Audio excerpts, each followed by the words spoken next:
Good morning once again to our US viewers and good afternoon to those in Europe. Welcome back for day 2 of the EU Defense Washington Forum, organized by the European Union Delegation to the United States and Center for Strategic and International Studies in Washington, D.C. My name is Neeme Raud, and I'm excited to be back as a moderator as we continue our conversations on transatlantic security and defense. Again, to give our event a true transatlantic vibe, I'm joining you from our studio in Tallinn, Estonia. Many of our speakers are in Washington and elsewhere in the States. Some are in Europe. So it is a truly global conversation, truly transatlantic conversation between Europe and the United States that we are starting today again. Yesterday, we discussed some of the most pressing issues, from the big picture strategic outlook, hybrid challenges coming from Russia, also security challenges from China, and how to best address emerging and disruptive technologies. In case you missed any of it yesterday, you can find a recording on the EU-U.S. YouTube page. Today, our speakers will discuss another range of key topics like security implications of the climate change, including in the Arctic, challenges in Africa, in the Sahel region, also EU-NATO-US cooperation, and more. And remember, you can find the full forum agenda and speaker information by scrolling down the page, and it is located below the video player on your screen. We also encourage all our viewers to participate in the forum's discussions. You can do so by asking a question to our panelists using the Ask Live Questions Here button at the center of the page, and by using the hashtag EUDefense on social media. That's EUDefense with an S. All of today's conversations are on the record and will be recorded, same as yesterday. You can find all the recordings in one place on the EU in the US YouTube page. And kicking off today's conversation and setting the stage for what's to come today, I welcome now to our screens Rachel Elhouse, Deputy Director and Senior Fellow with the CSIS's Europe, Russia, and Eurasia program from Washington, D.C. So, welcome, Rachel. The floor, the screen is yours.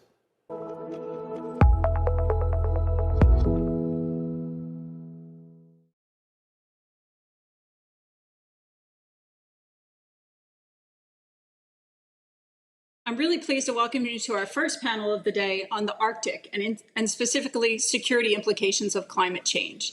I'd like to start by introducing our panelists. First, we have the Minister of Defense of Denmark, Trine Bramsen. Minister Bramsen is a member of the Social Democratic Party, and she has been Minister of Defense since June 2019. Our second guest is the Canadian Minister of Defense, Harjit Sajjan. He's been Minister of Defense since November 2015. I should note he has also served as both a soldier and a policeman, and that's a really well-rounded background for dealing with Arctic issues. I'd also note this is the first time we have a Canadian participant in this forum, which again is fitting for the Arctic. Finally, we have Jim DeHart, who's the U.S. State Department Coordinator for the Arctic, joining us. Jim is a career Foreign Service officer with broad experience in regional security, civilian-military cooperation, and international negotiations. And he's been assigned on both sides of the Atlantic as well, to include at NATO headquarters in Brussels and in Turkey. So welcome, everyone, and thank you for joining us today. I want to begin by reflecting on the composition of this panel, because I think it's really telling, as I said, for the topic. Our speakers today represent Europe and North America, as well as the North Atlantic and the Pacific Arctic. This shows the vastness of the issue and the importance of bringing a breadth of perspective when discussing Arctic issues. This is also a timely topic. Climate was, along with COVID and China, one of the so-called red threads or running themes of Biden's Europe trip. He hit climate at every stop. Moreover, we saw action at the G7, at the US-EU summit, and at the NATO summit in Brussels. All pledged to do their part to reduce emissions, and several NATO and US-EU working groups were stood up on climate. There was also agreement to cooperate on green growth and a pledge to retain the Arctic as a region of peace and stability. So with that introduction, I'd like to turn to each of you for brief opening remarks on these recent engagements, and in particular to offer your respective countries' current approaches to the Arctic. Minister Bromson, let's begin with you. Thank you, Rachel. I'm with you here from Finland, where I'm meeting with my Nordic colleagues. We are here to discuss Russia's aggressive actions, among other things, something which is relevant for our topic here as well, because the cold north is getting more and more attention from Russia and the rest of the world. An area the size of Alaska and California, with enormous distances, extreme weather condition, and most of the land covered by a great ice cap. This makes the Arctic an extremely challenging place to operate in. But climate change is opening up the region. The ice is melting, neutral resources and new shorter shipping lanes appear. This has not gone by unnoticed to the world. Military and civilian activities are growing in the area, especially Russia is increasing its military presence. And we see an increased Chinese interest as well, the increased risk of escalation and misunderstanding as well. It is becoming extremely clear that climate change is deeply affecting our security policy and the other way around.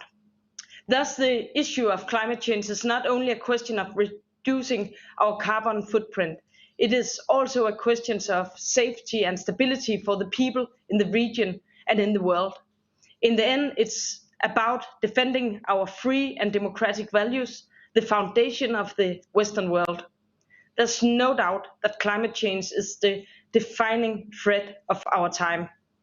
As one of just 5 countries with Arctic coastlines, the Kingdom of Denmark has a big responsibility for the stability in the region. This is not an easy task in these challenging physical surroundings, but we are already present with a number of military capacities, and with new investments, we will improve our awareness by a lot. Together with Greenland and the Faroe Islands, we will strengthen our ears and eyes in the region even more. For example, we will be able to secure a much stronger overview of the region with the increased use of drones and radars, along with better information and protection of interest.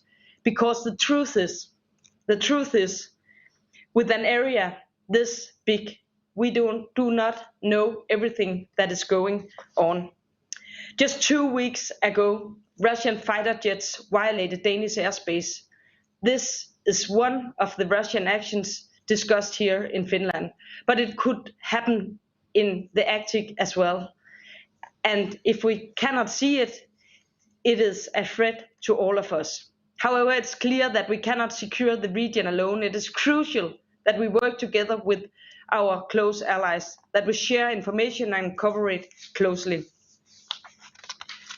The key role of our defense is to ensure stability. At the same time, we also have an important job when it comes to reducing the military sector's carbon footprint. Denmark is a front leader when it comes to green technology. We have more jobs in green energy than in fossils. One of the leading producers of wind energy is the Danish company Vestas, and the biggest shipping company and experts in clean shipping is the Danish company Maersk. In the coming years, we will take our military on the same journey. I recently presented a new national action plan for green defense. The action plan covers close cooperation with the private sector, and it will set a new ambitious green direction for Danish defense. We will focus on how to support green solutions and cut emissions, for instance from fuel, as a clear sign that we plan to deliver. The action plan covers many areas where I see great perspectives for joint efforts with NATO and EU too. We must join forces in meeting the new security and defense-related challenges that follow from climate change. A cornerstone in our shared democratic value is our joint commitment to address climate change as a defining threat of our time. If we want to succeed, we must stand together and take action for the protection of our common values that we regard so highly: freedom, democracy, peace, and for the safety and security for the future generations. Thank you. Thank you, Minister Bromson. Let's go to Minister Sajjan next, please. Welcome. Great, thank you, and good morning to everyone. It's a pleasure to join you alongside Minister Bromson and Mr. DeHart for this very important discussion, and thank you for inviting Canada to this discussion. Now, Denmark is an important ally and a like-minded partner for Canada on many issues, including the value of NATO, the Arctic, and climate change. And Canada is very proud of the long-standing and highly integrated defense relationship that we have forged with the United States. Now, everyone here recognizes that climate change presents immediate and long-term security challenges. It is a threat multiplier that aggravates underlying tensions and worsens existing sources of conflict. This translates into a growing need for humanitarian assistance and disaster relief at home and abroad. And in Canada, we're facing added pressures on federal departments and higher operational demands on our military. And every year, we are responding to more and more natural disasters like storms, floods, and fires. And the thawing permafrost in the high north and its effects on critical infrastructure poses challenges in Canada's response to disasters in the north. Now, in the case of COVID-19 pandemic, it meant adopting the vaccine delivery plan to reach northern, remote, and Indigenous communities before the thaw. Now, climate change affects the region's infrastructure as well, both man-made and natural. Damage from floods, degrading permafrost can disrupt energy and water access and cause greater maintenance requirements for critical defense infrastructure, including the Canadian Armed Forces surveillance, mobility, and rapid response capabilities. That infrastructure also supports continental defense, including NORAD operations, which is our binational North American Aerospace Defense Command.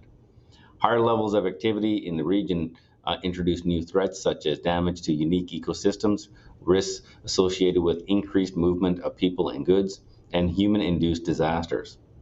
Now, global warming makes the Arctic more open and accessible and more vulnerable to exploitation, competition, and other health and security threats. And in fact, as climate change, technological advancements, economic interests, and geopolitical competition converge, the Arctic has become more strategically important than ever before. State and non-state actors seek to share in the region's rich natural resources and strategic position. Now, though the Arctic has long been a region of peace and stability, more and more we are seeing security dynamics, greater security dynamics being played out. Now, some states are taking a much more assertive posture, like Russia, using advanced military and dual-use capabilities to operate through the Arctic. Now, Canada's Arctic territory encompasses 40% of our total landmass and 75% of our country's coastline. So it's a key to our national defense and security. But most importantly, the only way to defend and secure this area is to work alongside those who live in northern Indigenous, Inuit, and remote communities to make sure that our investments in the Arctic create economic opportunities that work for the communities who actually live there. Now, by building this resilience, we will bolster our intelligence, surveillance, and reconnaissance activities, ensuring robust search and rescue and other emergency response capabilities, and be able to respond effectively and efficiently to security demands in the Arctic. So that's why we regularly invite Arctic allies and partners to participate in Operation Inuk, which is our signature northern operation. We also work with the Arctic Council and like-minded global partners to safeguard the rule-based international order and uphold regional governance in the Arctic. And at the NATO Leaders Summit, our Prime Minister announced Canada's proposal to host NATO Center of Excellence on Climate and Security. And we will work with NATO and our allies to establish this center. The center will facilitate the exchange of expertise among allies, build capacity to address the security implication of climate change, and advance our efforts to lower the climate impact of our military activities. The work at NATO and the Center of Excellence will be complementary to Canada's own ambitious measures to reduce our carbon footprint and meet our enhanced targets to decrease greenhouse gas emissions under the Paris Agreement. We also understand that climate change has disproportionate impact on women and girls, Indigenous communities, and other vulnerable populations. Canada will ensure The perspectives, needs, and knowledge of these groups are heard and are reflected in our work. Now, as climate change makes our security environment even more complex, Canada is rising to meet these challenges at home and abroad. Our Arctic and Northern Policy Framework was a collaborative effort of more than 50 government and Indigenous partners, and offers a strategic vision to guide our efforts over the next decade and beyond. And we will continue working with global community to keep pace and advance trust in the areas of mutual concern, including climate change, pandemic response, and upholding the rule-based international order. And above all, we will work with our international partners and allies to maintain the Arctic as a region of peace and stability. Thank you. Thank you, Mr. Minister. That was a great introduction to the link between climate and security and the interlocking implications, as well as the broad responsibilities, not just at the international level, but at a local and national level. And that's a thread I'd like to pull in the question and answer. But first, I would like to go to Jim DeHart from the U.S. State Department for opening remarks. Jim, you have been involved in this topic directly for at least the last year and a half, and you were instrumental in preparing Secretary Blinken for his recent participation in the Arctic Council meeting. How has the U.S. policy and position towards the Arctic and climate change specifically evolved over the last year, and where does it stand under the Biden administration? Yeah, Rachel, thanks so much, and thanks for the invitation. Appreciate the EU delegation in Washington and CSIS including me here, and great to be together with Ministers Bramson and Sajjan, and representing two very close allies, both in the Arctic and well beyond. In answering your question, Rachel, let me just back up quickly. A trip I just took to Alaska to consult with our own citizens of the Arctic. And one of the Alaskans I met talked about being at a recent event, seeing all the different reports about the Arctic sort of laid out, looking at the covers of these reports, you know, and seeing images of polar bears, of ships, of melting glaciers, of ice, and security infrastructure as well, and sort of a reminder of the varied interests that we have in the Arctic. There are multiple dimensions. Security, very important, but the economic dimension, safety, emergency preparedness, science, climate. We have a variety of interests, and we need a comprehensive diplomatic approach. The Alaskan I met with, she also observed there were very few, if any, photos, cover shots of people in the region. And so I think it's also a reminder that people do live there. We need to remember this, and while taking a comprehensive diplomatic approach to the region, we need to have the residents of the Arctic at the core of that approach and at the core of our considerations. The other thing I would advocate for is a long-term approach.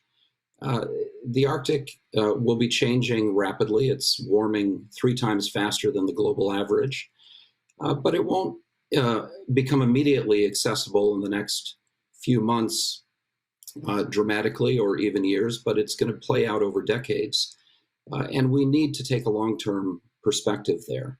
It's not something that democracies necessarily do instinctively with their election cycles, but the Arctic is a true strategic question that demands that sort of long-term perspective.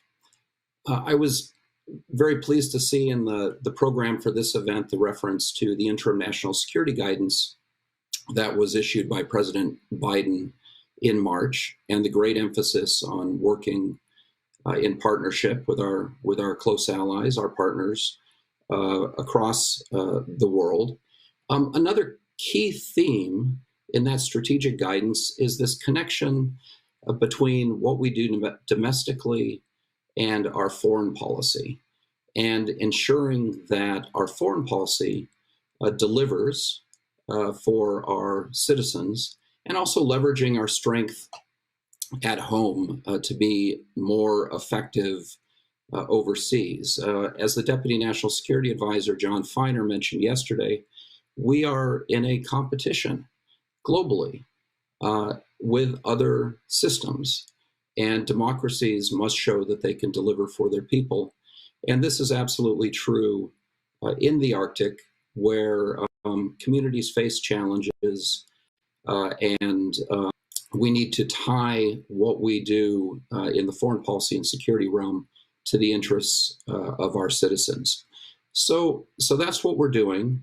We're doing this in very close concert with our great allies and partners in the region. We're doing this through the Arctic Council, and Rachel, you mentioned the recent ministerial that Secretary Blinken attended. It was a great event. Iceland had a terrific chairmanship despite the challenges of COVID. We had solidarity at the ministerial among the Arctic states in the form of an agreed declaration and an agreed strategic plan to guide the work of the Council in the next 10 years. And we elevated climate change really as the top priority of the Council's work. And that was very important. And I think it's the right place for us to be as we head into the Russian chairmanship of the Arctic Council, and going from the fundamental message here that we recognize the security challenges in the Arctic region. We have our eyes wide open. We'll address those together with our allies, but we're also emphasizing cooperation. We see the Arctic as a realm where scientific collaboration, where cooperation on safety, and a whole number of areas has to predominate. And so that's our goal. Thanks again for the invitation. Thank you, Jim. I really appreciated your points on residents being at the core of our approach to the Arctic, and the long-term take as well. I think that is too quickly forgotten when a new security challenge pops up. And that is actually a theme I wanted to pick up on and come back to our two defense ministers on is, I think it's very welcome in Europe and globally that President Biden has come to Europe with this message of partnership with individual allies, NATO, the European Union, and has stressed that multilateralism is back. But given this delicate balance and these sensitivities in your respective regions of the Arctic, how do you see the division of tasks between national governments and multinational institutions like NATO and the EU? For example, are there certain issues that you would consider a national competency where you want to remain sort of in the lead in order to respond to that delicate balance between climate, environmental protection, the livelihood of citizens, and sustainable economic development? Minister Bramson, could we begin with you, please? I think it's important that all countries take responsibility, and that's what we're also doing from Danish side when we invest and make huge investments in security in the Arctic. But when it comes to our values, we have to stand together, and that's also why we from Danish side don't see a dialogue with, for instance, Russia. As something we do, because we have to stand together when it comes to the fight for our democratic values and our system. I think it was said that now it's a competition between systems, and I totally agree. That's what we are standing in the middle of, a competition between systems, and we are fighting for democracy. So therefore, we should have the dialogue with the institutions, and we should stand together in institutions like NATO. And when it comes to green solutions, it's another question. I think we have to move forward, each country, and we have to push all we can and invest all we can.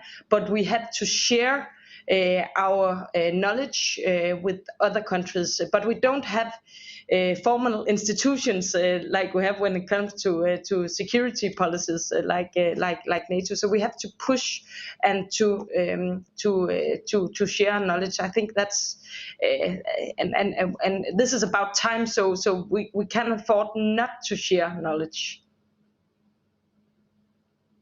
Thank you. I like how you've picked up there on some of the comparative advantages that the Kingdom of Denmark brings in terms of situational awareness and sort of having been ahead of the curve on climate and green technologies before they were all the rage. And I think, in the United States, that's the type of leadership and focus that we're looking for from the other Arctic nations. Minister Sajen, do you want to add on to that? And in particular, how Canada is seeing this balance between action at a national level and the renewed interest from NATO and the European Union in your region? Well, first of all, it's multilateralism has always been a pillar of Canada's foreign policy. When we formed the government in 2015, this is something that our Prime Minister has emphasized. And it's baked into our defense policy that multilateralism is extremely important. Why a nation needs to be able to step up and work closely with NATO allies, cooperate on other aspects with the EU, be there with the coalition when other security challenges come up. But you can't be a strong ally and support good multilateralism if you don't have a very good, strong foundation. And that's why you need a good national strategy to making sure that you have that resilience, whether it's not just from a defense perspective. You need to make sure that you have constant research and development. So you need to be able to make sure that you're able to contribute properly. And so so as we kind of move forward, I think there is a very important role. NATO plays a very important role. Our relationship with the EU is extremely important, especially when it comes to trade. And then when you put all this together, and we're talking about the Arctic, we bring our own nation's values to the table, making sure that we maintain stability in the Arctic is extremely important. The impact of climate change and disruption of the ecosystem up north can have a significant impact. And as we talk about global impact, I'm glad people are talking about that. There are people who live there. I've visited so many of the communities way up in the Arctic Circle, from Nunavik or Rankin Inlet, where our troops are based in Alert, which is the most northern habitable place on the planet. So we have to build our own resiliency to be a good, credible multinational partner. So we need to look at what are the tools that we can contribute, but there's certain things we need to maintain strong at home. For example, probably the most important that I can think of is a cyber capability. Anything that we do has to be looked through a cyber lens. But you need to build those home national capabilities so that you can offer them up if they're ever needed to allies. Thank you. That theme of resilience is something that we'll be picking up on in our US EU-NATO panel later today. It's certainly become a focus, not just in the Arctic, but for those institutions as well. Both of you mentioned outside actors as well as other Arctic nations. In terms of outside actors, I'm curious as to how you think Arctic nations should manage this increased interest in the Arctic, for example, from China, but also others. And then in terms of other Arctic nations, both of you mentioned Russia's military buildup in the region. But of course, like your countries, they have citizens living in the Arctic region. They have economic interests. How do you recommend we sort of manage these two actors? The one, which is a fellow Arctic nation, but some, questionable behavior in terms of military buildup and intentions, and another who's sort of an outsider. Is there almost a right of first refusal for the Arctic nations in setting the rules of the road? Minister Bromsen, let me start with you, please. Yeah, just some few comments to what was said before, because I think what is really important here is that democracies do not fight each other.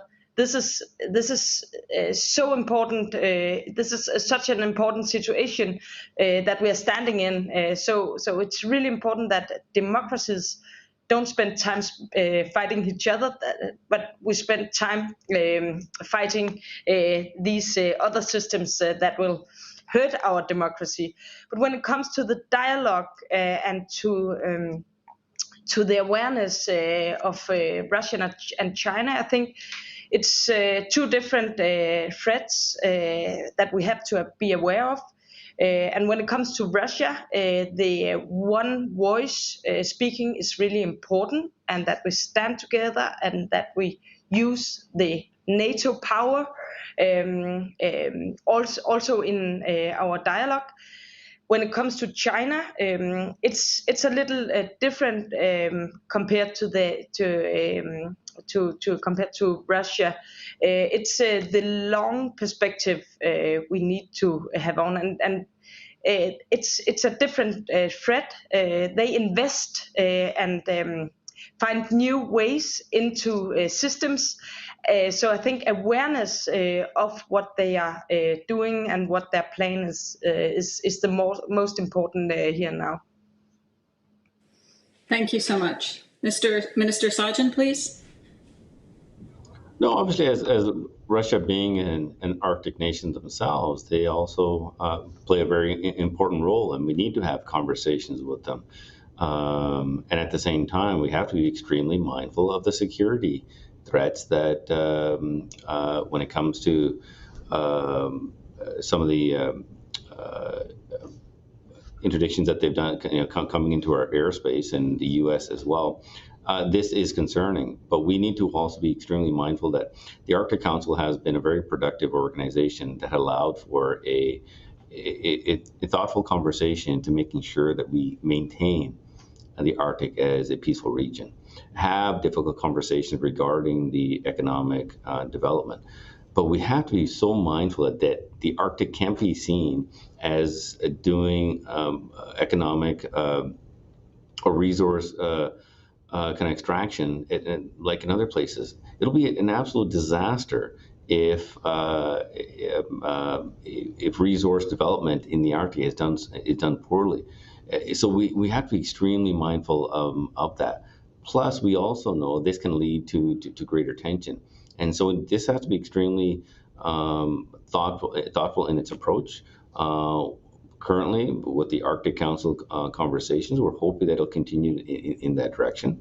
But I think we also need to send a very strong message, as my colleague, Mr. Bromson, has said, that democratic nations, a lot of them who are also NATO allies, will work in cooperation.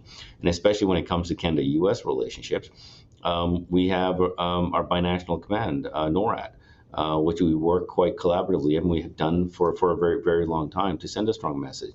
And nations that are not Arctic nations who have an interest, this is something that we have to be extremely mindful. The economic interests is understandable. However, it can't come at the expense of the nations who are in the north. Not just the climate change impact, but just imagine operating in that region if something goes wrong with a ship when it comes to search and rescue. And it can happen. It is quite the operation to launch any type of search and rescue in the north. And we've recently, I think it was about a year and a half ago, where a Russian ship ran into problems, and we had to provide support. But imagine if this is not done in coordination. It could be absolutely disastrous, and also it can lead to miscalculation as well. But we should not leave any wiggle room when it comes to our own sovereignty and national security. This is something we'll take very seriously. But Canada will also send a very strong message when it comes to the Arctic. We want to make sure that it remains peaceful. And when it comes to any type of resource extraction or economic interest, this is something we have to be very mindful in and move very slowly, because it can be absolutely disastrous in the Arctic and lead to even greater climate change if we get this wrong. Thank you. That focus on national responsibility and existing frameworks is very much welcome. We're coming to the end of our time here, but I did want to go to Jim DeHart just one more time. Jim, we've talked a lot about climate today, but we've also talked a lot about security. And as the ministers highlighted, the frameworks we have in the Arctic Council have served us very well in terms of search and rescue, environmental cooperation, and whatnot. But what about these security threats? What is your position on, let's say, a military code of conduct in the region, or the possibility of a security dialogue with Russia? And would you have a preferred format for this dialogue? Yeah, thanks. Well, I think we have to ask ourselves the question: is the problem the lack of a format, or is it something deeper and more challenging to overcome? We remain committed to Ukraine's sovereignty, to the decisions we took in 2014. We have to be careful not to revert to sort of a business as usual with Russia. But we also have to maximize our use of existing mechanisms. We have transparency mechanisms through the Vienna document, we have a bilateral mechanism, INCSE, incidents at sea and in the air. So we have to make every effort to avoid the possibility of miscalculation. But I think, proceed on the basis of the right analysis. I want to just align myself very strongly with what both ministers have said, and underscore the importance of our solidarity in NATO when we talk about Russia and China as a longer term challenge where we have to make sure we're looking at those activities through a national security lens. And then finally, that the Arctic is not ungoverned space. We have strong institutions, strong international rules, strong international law, national sovereignty. And I think, on that basis, I'm actually very confident that we can keep the Arctic peaceful. Excellent.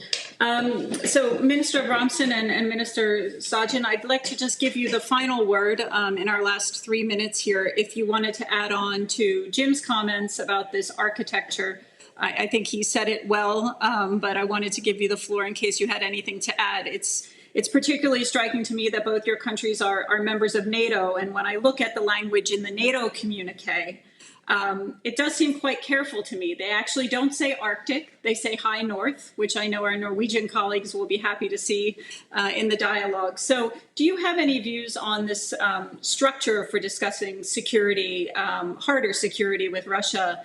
And in particular, maybe a final comment on NATO's role in the Arctic. How much of a NATO role do we need to have at this point? Thank you. Minister Abramson, you go first again, please. I think it's really important that we won't escalate the situation in the High North, the Arctic. But I also think it's really important that we are not naive, because there's not space to be naive in these times. So I think everything what we can do with eyes and ears and communication in the Arctic is really important. But it's also important that we share informations, and I think if there was a time for cooperation before, it's really there now. I don't think in a historic perspective it has been more important than now, because as it has been said many times in this debate, this is a fight about values. This is a fight about democracies. Thank you. Thank you. And the final word to you, Minister Sajjan. No, thank you. And I mean, as we are both NATO allies, and Mr. Abramson and I actually have worked quite closely on other operations, especially in Iraq, where they took command of the NATO training mission there from Canada. And that's how Canada will work. We'll always work in a multilateral forum, we will work in cooperation. But when it comes to the Arctic, a nation needs to also make the thorough investments, and that's why in our defense policy we committed to upgrading NORAD and modernizing it, which we have. And in fact, President Biden and Prime Minister Trudeau both agreed on the roadmap, which included the roadmap towards NORAD modernization, which leads to greater continental defense. And so this includes research and development, greater cooperations on exercises, and looking at the next steps. And when you have greater investment on security, which also takes into account the people who live there, it sends a very strong message of deterrence. It's something that NATO does very, very well. And so Canada will work very closely with the U.S. and its other close allies to making sure that the Arctic remains peaceful. Well, thank you. I think that's the perfect note to end on, this balance between drawing on these comparative advantages and the expertise of all of our countries as sort of keepers of the preciousness of the Arctic region, but also drawing on that multilateralism and those frameworks that have served us so well. So I believe I will conclude us for today, and thank you for your time. And Jim, we can't see you on the screen, but thank you so much for joining us today. And good luck at the Nordic Defense Ministers meeting.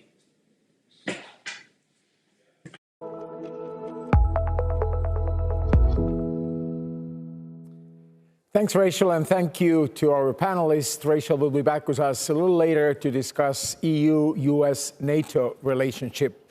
And our first conversation really showed us how global our discussion is. Rachel was in Washington, Minister was in Canada, the Danish Defense Minister was in Finland, just about 82 kilometers where our studio is here in Tallinn, Estonia.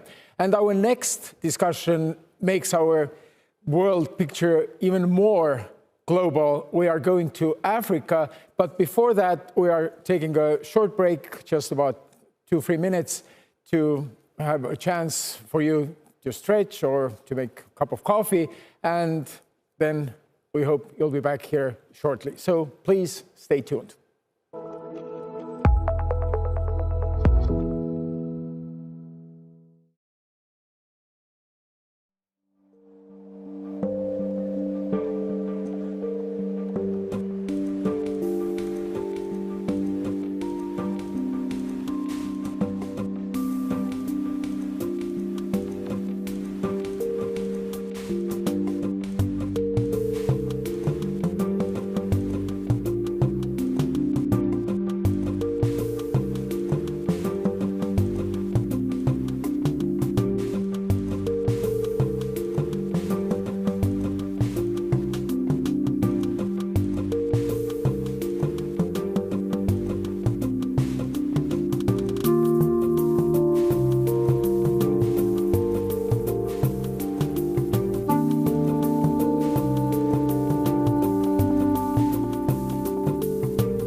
This is day 2 of the EU Defense Washington Forum, organized by the European Union Delegation to the United States and the Center for Strategic and International Studies in Washington, D.C. And before we continue, a short reminder, you as viewers can also participate.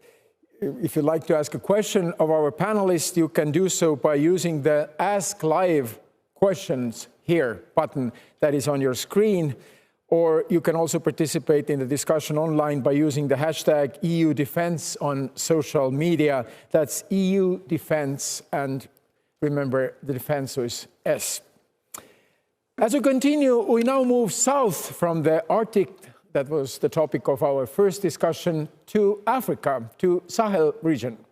The security challenges in Mali and elsewhere in Africa have direct impacts on Europe and the United States. And joining us now is João Gomes Cravinho, Minister of National Defense of Portugal. He is in a conversation with Chad Devermont, Director of the Africa Program at the Center for Strategic and International Studies in Washington, D.C. So, Chad, the screen, the floor is yours.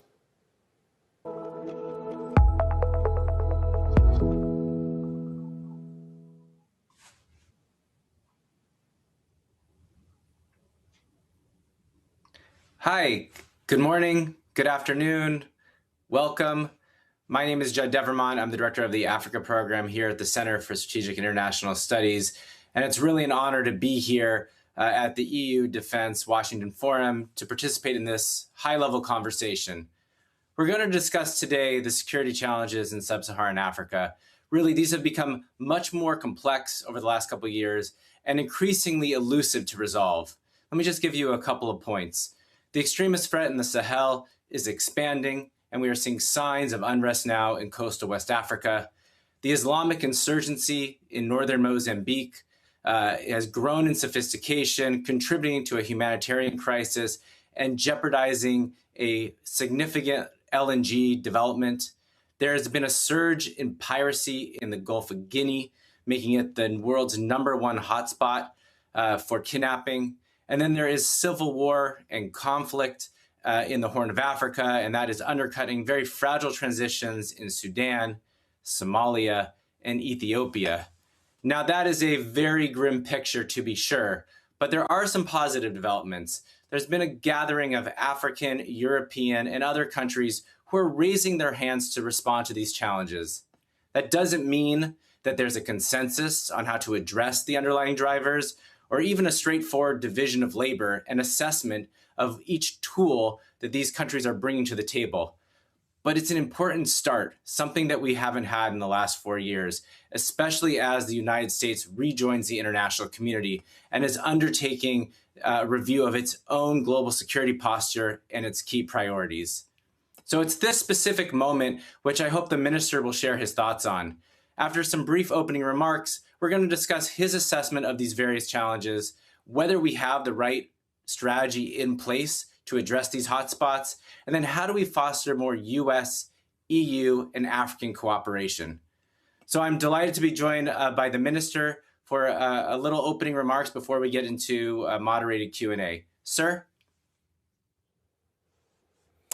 Chad, we are back in the studio. We have to inform you that Minister has not yet logged in online to our conference. We are hoping to see him very shortly, so I'll give back the floor to you if you want to have your remarks a little bit more elaborated for this conversation. And we hope Minister Cravinho will be with us very shortly.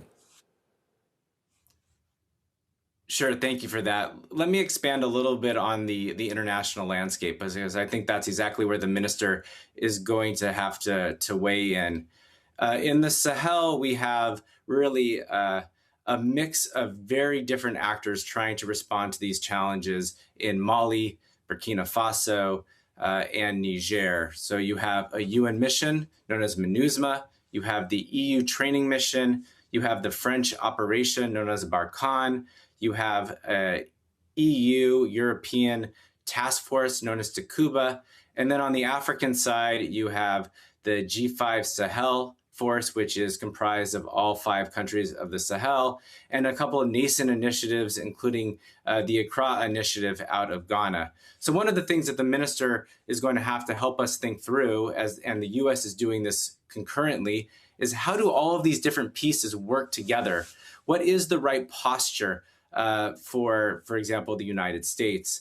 How does MINUSMA, as a UN peacekeeping mission, one of the biggest in the world that often takes the most casualties, including recently an attack on German and Belgian peacekeepers, what is the mandate, the mission? How does it support Barkhane? How does it support the G5 Sahel? What is in which we need to think about U.S. support? There's significant, UN support. There's significant debate about assessed costs for some of these missions. And as many of you are already aware, President Macron has announced that Barkhane is going to be wrapping up. And so what is the onus on the Europeans through Task Force Takuba? What is the onus on MINUSMA and the G5 Sahel and the U.S. presence and its support to these various missions as we go forward?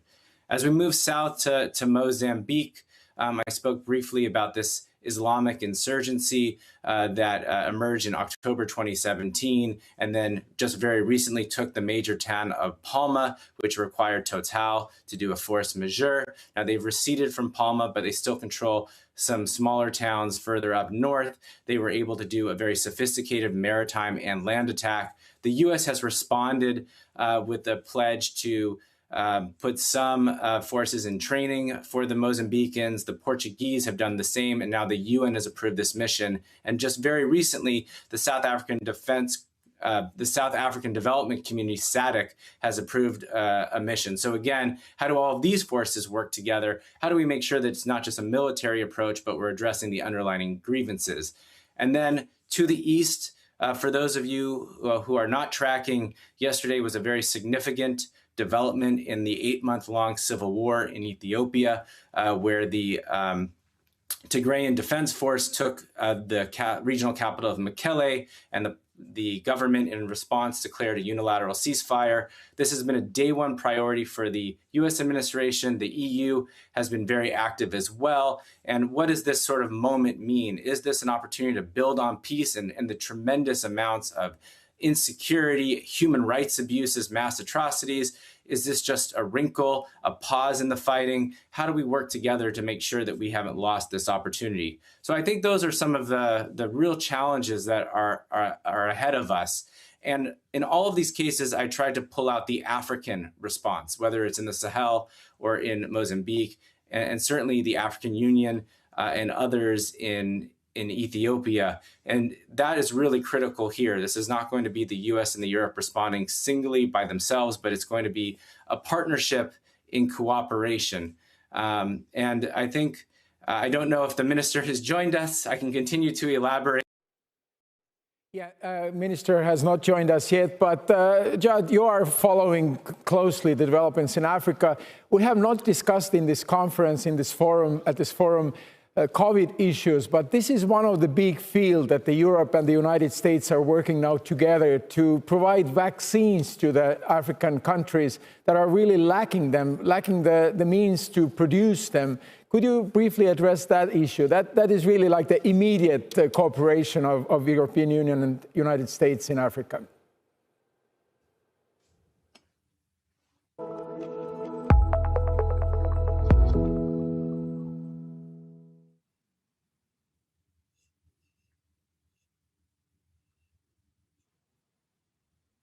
Hey, I can hear you. Sorry.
We are continuing our live broadcast of the EU-Washington Defense Summit Forum.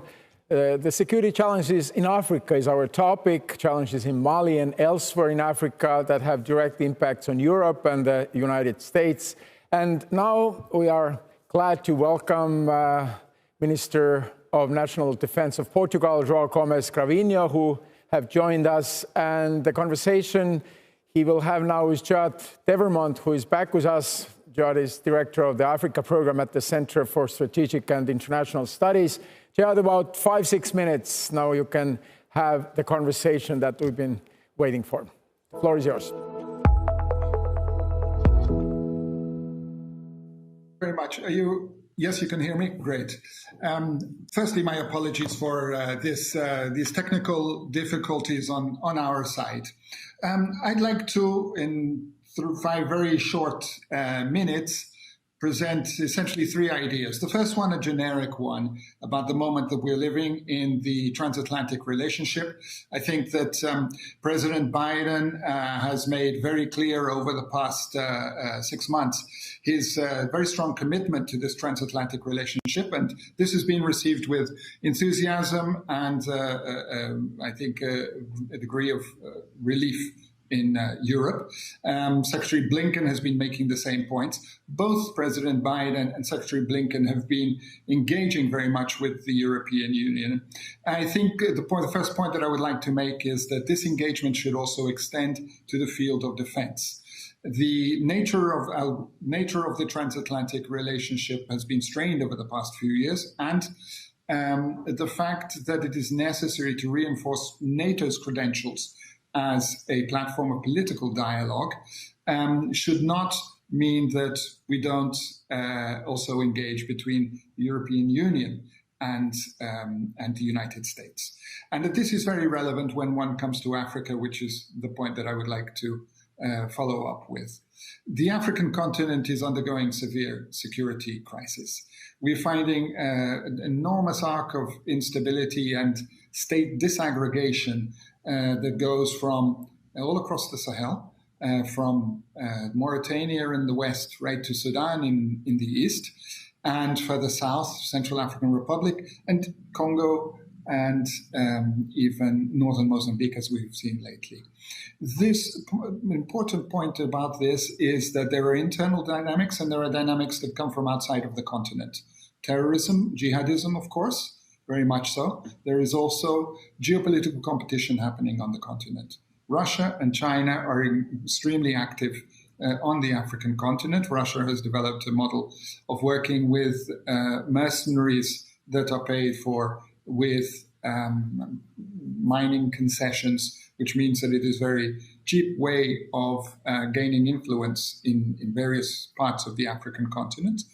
And the reality, therefore, is that as the US shifts its focus to the Indo-Pacific, it is very important that through the engagement with the European Union, the US should remain a relevant partner for the African continent. So the point that I would like to make there is that if we're looking at geopolitical competition worldwide, as the US has to, it is not just about relating to Europe in the European continent and in the Asian Pacific arena, but also looking at partnering with the European Union in Africa.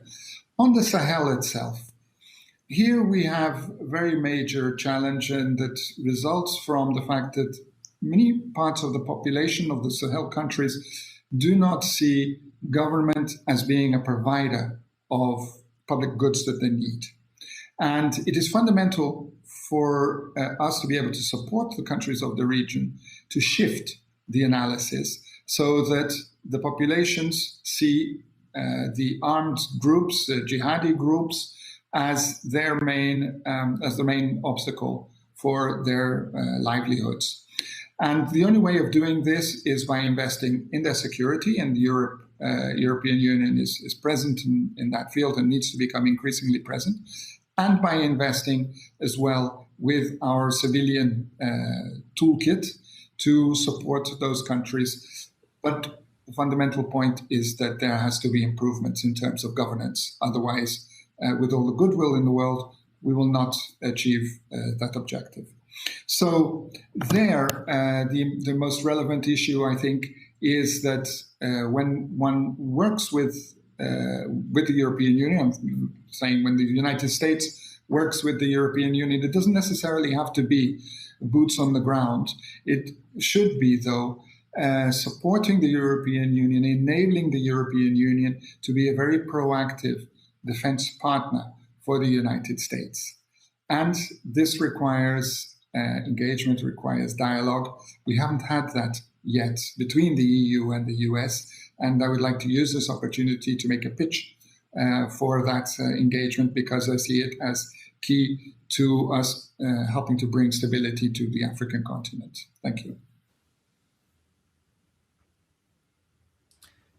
Well, Mr. Minister, I'm really glad that you were able to join us, and those were incredibly important points to share with the audience. Let me just foot stomp a couple of things that you said, that it is imperative that even though the U.S. is focused on the Indo-Pacific, to not forget about Africa, to engage in Africa. The problems in Africa affect all of us. The opportunities in Africa we all benefit from.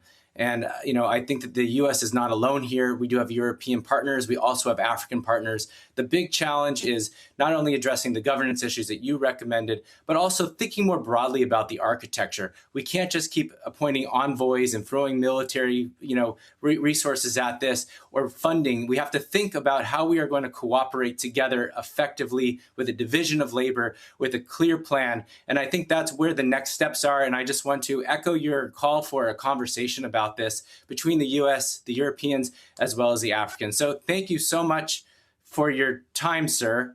I'm not sure if we have any more availability to chat. On my side, yes. I'm not sure about the bandwidth, but on my side, absolutely. Great. Well, let me ask you one. I think we're out of time. Is that correct, moderator?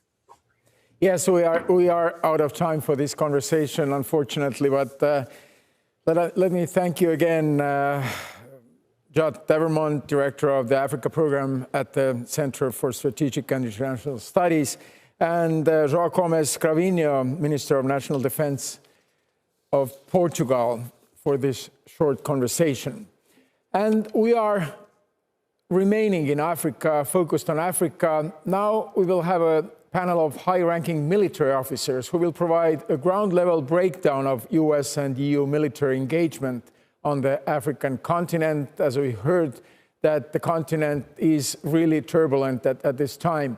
But to help set the stage for our next discussion, let us watch first two videos. First, a video showcasing EU's mission to monitor Libya's UN arms embargo, and then a second short video that takes us to EUTM's training mission in Mali.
I'm a captain from the Finnish Army, and I'm here in Kulikoro as a Chief Instructor Assistant for EUTM.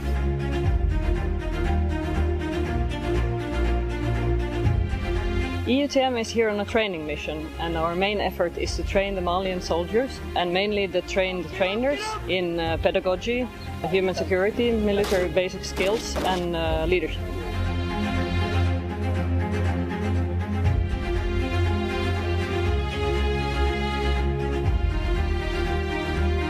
The security we can help establish here in Mali, it will increase security for the African people, and through that it will also have a security effect for the Europeans. I actually enjoy it a lot.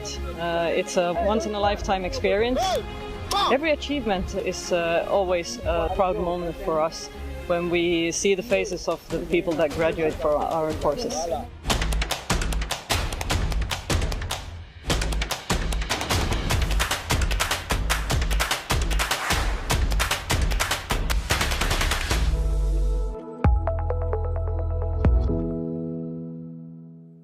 You're watching the live broadcast of EU Defense Washington Forum. Our topic is Africa, but before we continue our discussions, a reminder to our viewers, we encourage you to participate in the forum's discussions. You can do so by asking a question using the Ask Live Questions Here button at the center of the page. You can ask questions from our panelists, and also by using the hashtag EU Defense on social media. That's EU Defense with an S.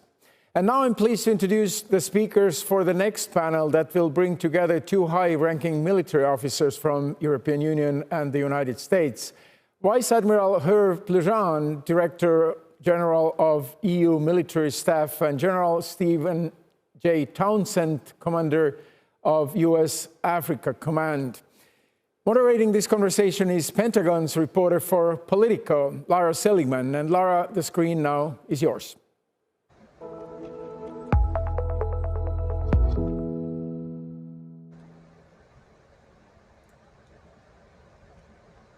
Hello, good morning. Thank you all for being here to talk about European and U.S. military engagement in Africa.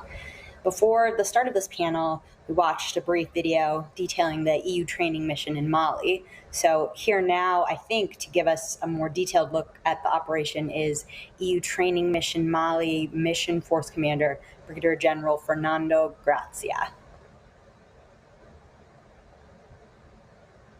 Do we have the video?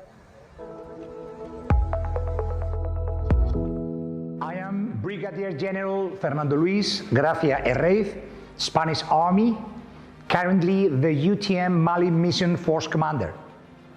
I'm commanding almost 1,000 soldiers from 25 European countries, 22 of them European Union member states, and 3 non-European Union member states.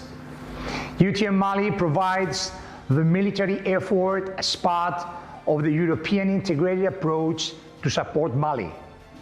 Our mission is to assist this country to build up credible and autonomous armed forces to face the terrorist threat and enforce the internal Malian security and stability.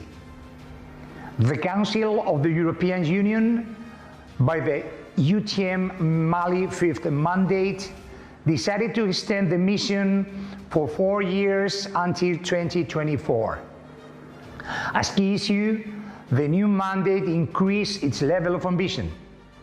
Consequently, and beyond, to extend the area of the operations all along the J5 Sahel nations, the centralized activities and non-executive accompaniment consist now the priority. The situation in Mali is very complex.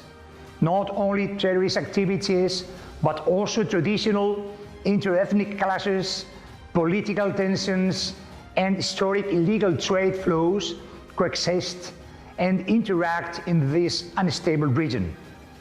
Therefore, we must understand and assume that UTM Mali is a long-term mission. However, we can see day by day the fruits of the hard job. The Malians really deserve a better future life.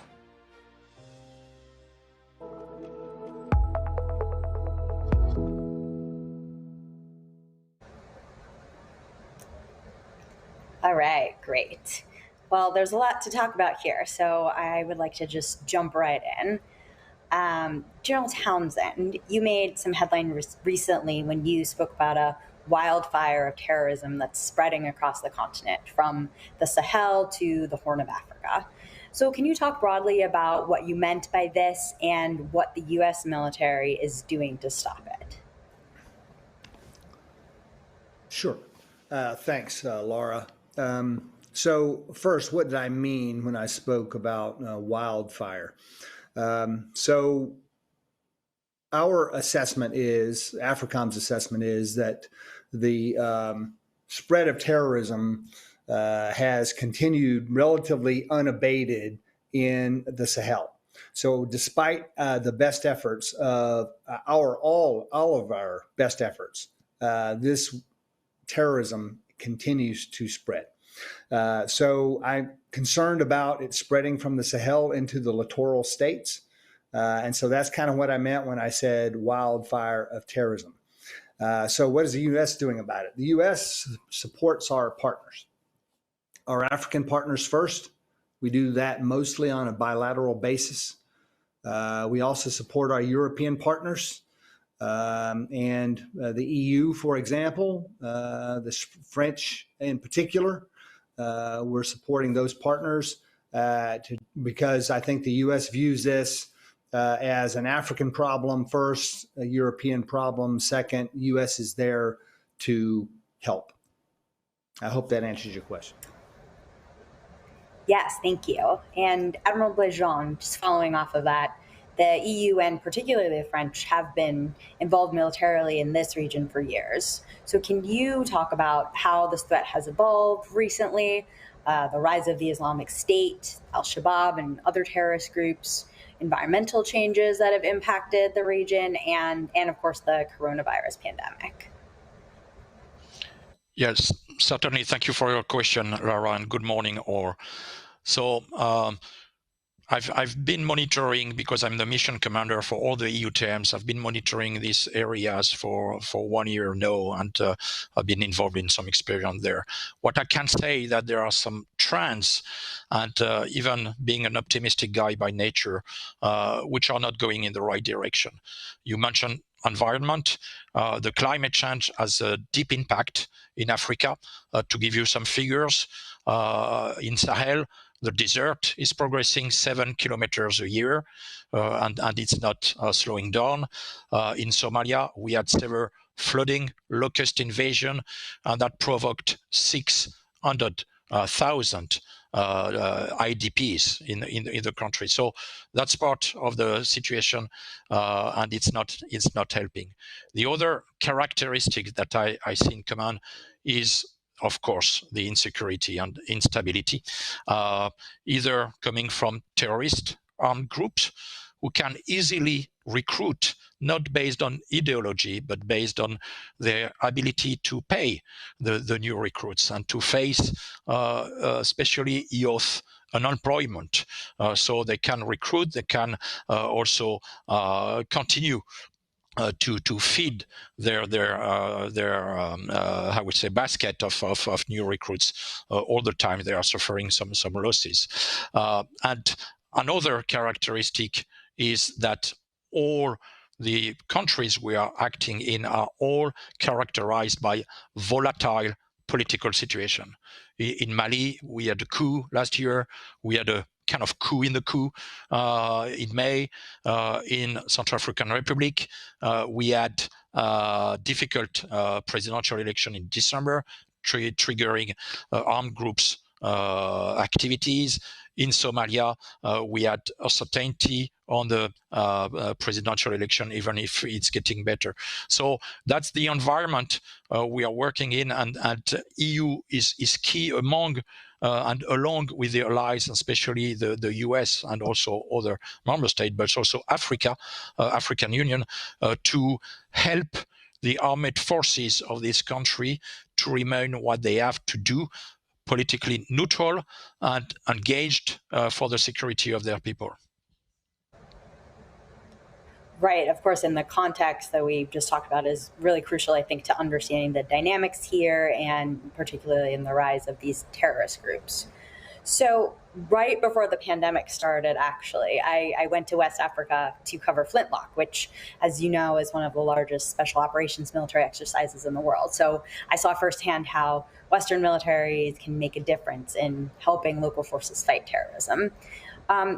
For both of you, can you talk about the importance of joint exercises like these? And maybe General Townsend, we'll start with you. Thanks, Laura. So Flintlock, I'm glad you went there. Flintlock 2020 was a fantastic exercise.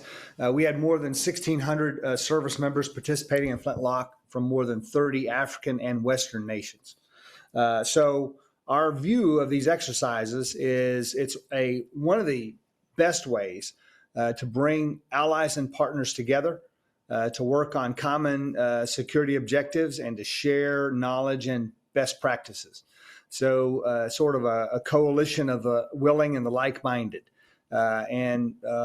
These exercises serve as an excellent vehicle for that. Flintlock's been going on for quite some time, and it attracts a larger population of participants and observers every year.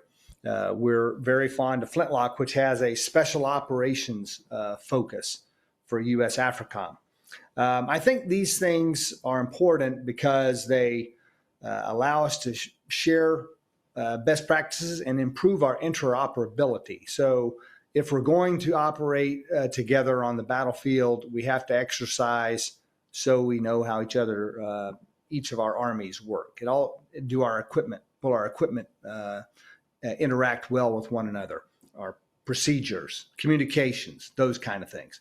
So I think the exercises are very important, and we seek in U.S. AFRICOM to continue our exercises not only in West Africa, but across the continent, and both air, land, and sea. Thanks. Great. Now, Admiral Bejan, do you want to add to that? Yes, certainly. So I think the added value of this exercise, as Stefan said, are about the cohesion also of the African countries, and to understand that it's before everything else, the African security is a matter for the African people, and so building that cohesion is very important.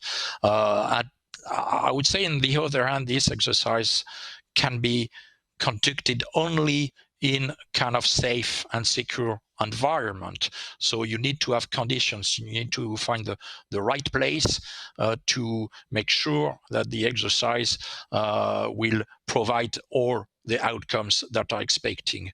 But in the contrary, when I'm seeing in Mali, Central African or Somalia, it's very difficult for these countries to take part of this exercise or to hold exercises in their country, because what they need at the present time is to fight against terrorism. So it's to implement training, try to be autonomous, and then go in operation and fight and try to win the war.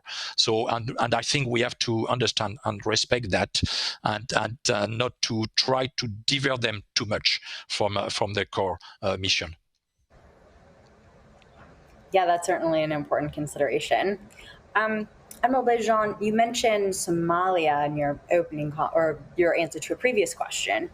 There was a report recently that the Biden administration is weighing sending special operations trainers back to Somalia to help local forces combat al-Shabaab after former President Trump withdrew them last year. So, General Townsend, can you confirm that this proposal is something that is under discussion?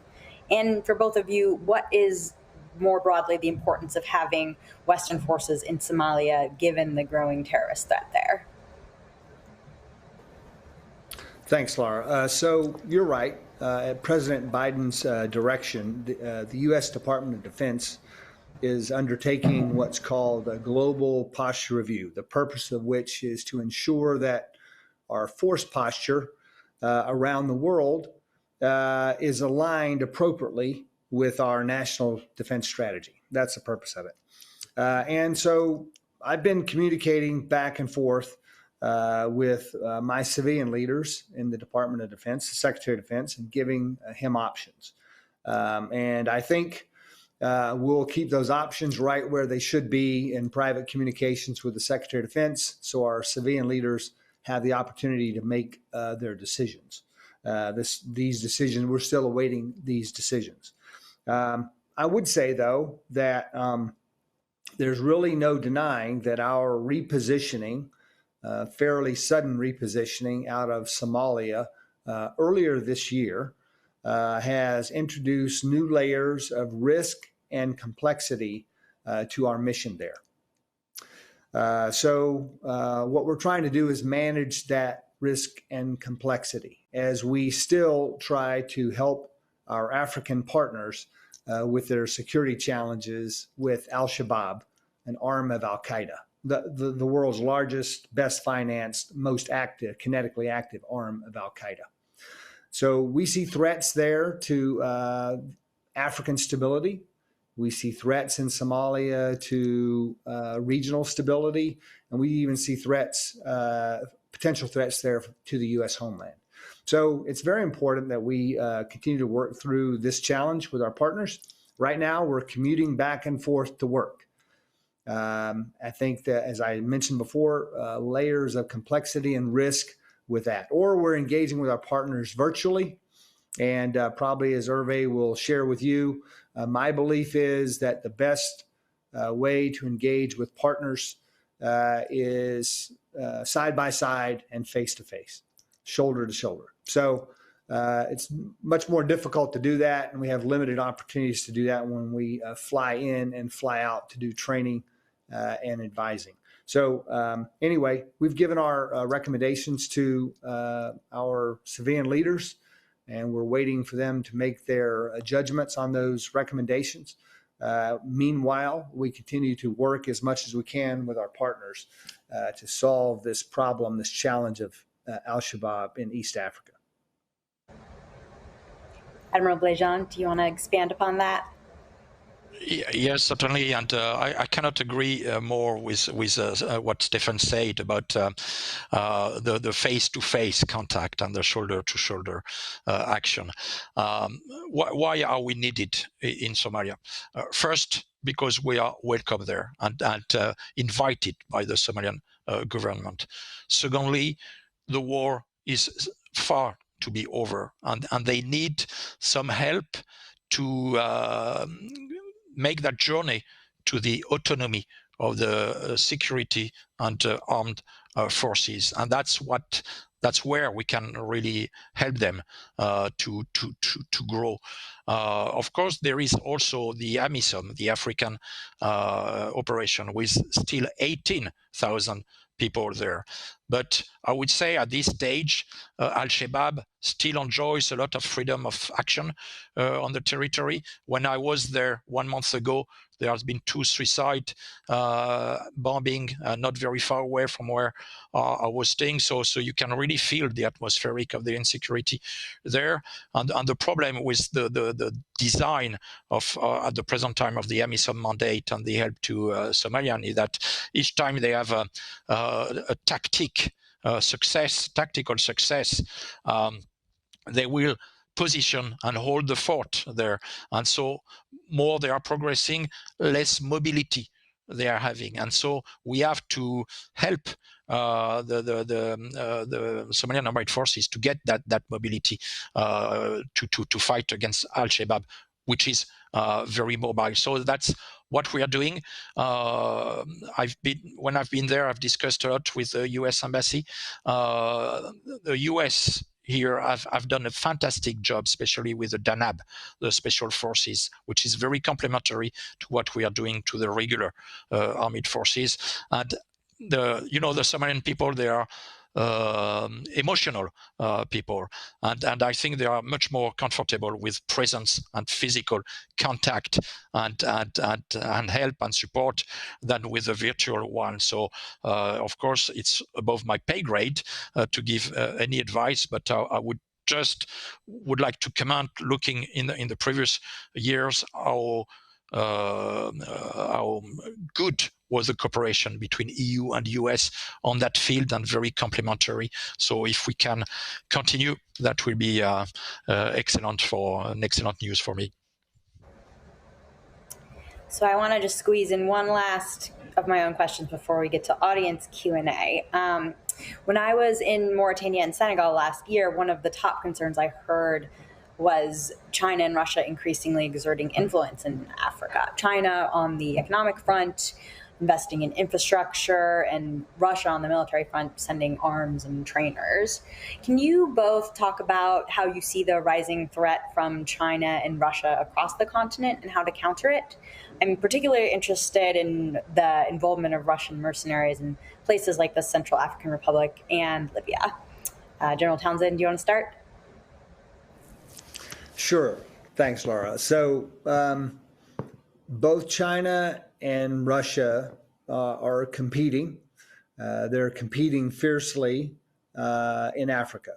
I think the Russians' competition there is very self-interested and exploitative. I don't believe either one of these actors are really there to help Africa in the long run. But in Russia's case, I think they're there to exploit the continent for their own gain. And you mentioned the presence of Russian mercenaries there.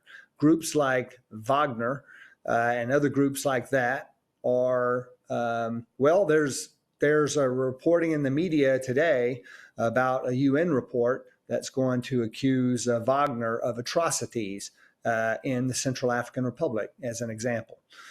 We have pointed out at the actions of Wagner in Libya just a few months ago. So I don't think these actors are helping Africans. That's what I believe. Turning to China, China has done a lot of investment. I don't think the United States, I know that U.S. AFRICOM, we don't ask our African partners to choose between China and the United States. We offer what we offer, U.S. values, democratic values, just like the European Union. That's what we bring. All of our cards are on the table. We play with our cards facing out, as the saying goes. And we offer our skills. And I think that's an attractive proposition for most of our African partners. We're not going to compete with Chinese investment in infrastructure. I think that these countries ought to just go into these relationships with their eyes wide open, right? So I think that it's possible to do business with China, but you better be on your game and have your eyes and ears open. And I don't think that's runs against U.S. interests, particularly or generally. I think, though, that a lot of our partners, they're interested in what European allies, what the U.S. has to offer because of our democratic values. And I think they can see that with their own eyes. So kind of to sum up, I don't think Russia is out for the best interests of Africa, and probably in the long term, neither is China. But China is bringing a lot of investment to the continent, and I would just urge our African partners, try to take advantage of that without getting taken advantage of. Admiral Blejean? Yeah, thank you. So I will start with China. As General Townsend said, China and Russia are posing very different challenges.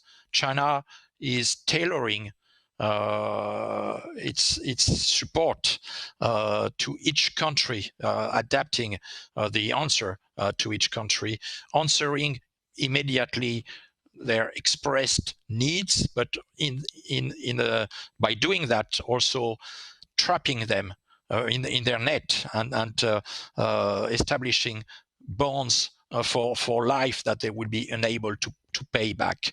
And so at the end, I think we will wake up one day and most of the resources of Africa will legally belong to China, and that should be a real concern.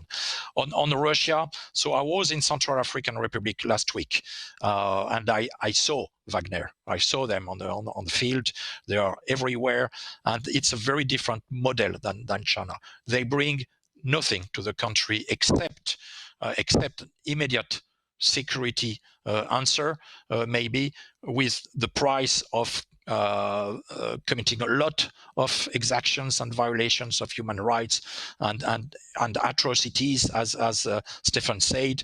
They are real, and that's what they are doing, and in that way also dragging the Central African forces with them in this in those wrong behavior. They are not there to give any money to bring anything to the economy, and their true motivation is to try to get as a reward, or by controlling some areas, their hand on some resources like mining, and on the other, their other motivation is really they are a pain in the neck for us, and when and they are very happy that they are destabilizing the West front, the US and EU on that. I've discussed that a lot with President Touadéra last week, and I told him, you have to acknowledge it's not a viable solution. It's a reputational risk for you because of the violation of human rights. When things will be done, you'll have no control on Wagner, and you'll have lost some sovereignty to them, and it's not acceptable. So I told him, okay, you have to stop that. You have to change your model, and we can help you to do that with UN, EU, US partners, African partners you are comfortable with, to help you to support the armed forces with viable and value solutions that will be acceptable in your country and also on the international community. I think Central African Republic is the most visible area with Libya for where Wagner is deployed. I see that a bit less in Mali and especially in Somalia. Well, I've been told that we can go a little bit over our panel time since we started late, so I'll just take one question from the audience. That question is, should we place AFRICOM headquarters on the continent to ensure commitment, security, and partnership? General Townsend, do you want to take that one? Thank you, Laura. And whoever was the question asker, thank you very much for that final question. Actually, AFRICOM is very happy to be right where we are in Europe, in Germany, with our host nation partners here. And it'd be tough to find a place in Africa. How would we choose, right? 54 countries on the continent. I don't know how we'd choose one. I think we're in a great place. Thanks. Admiral Blejean, do you have any thoughts on that? Where of course, it's not my concern, but I would say only that having our two commands located in Europe is really the relationship. I have a liaison officer from AFRICOM in my staff. We can visit each other easily. That would be more difficult with another location.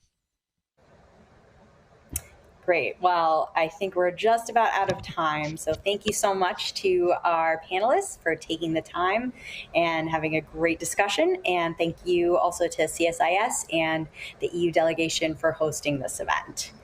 Thanks so much.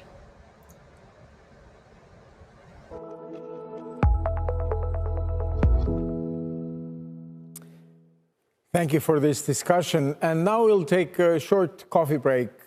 Please come back for our next panel that will be on emerging and disruptive technologies.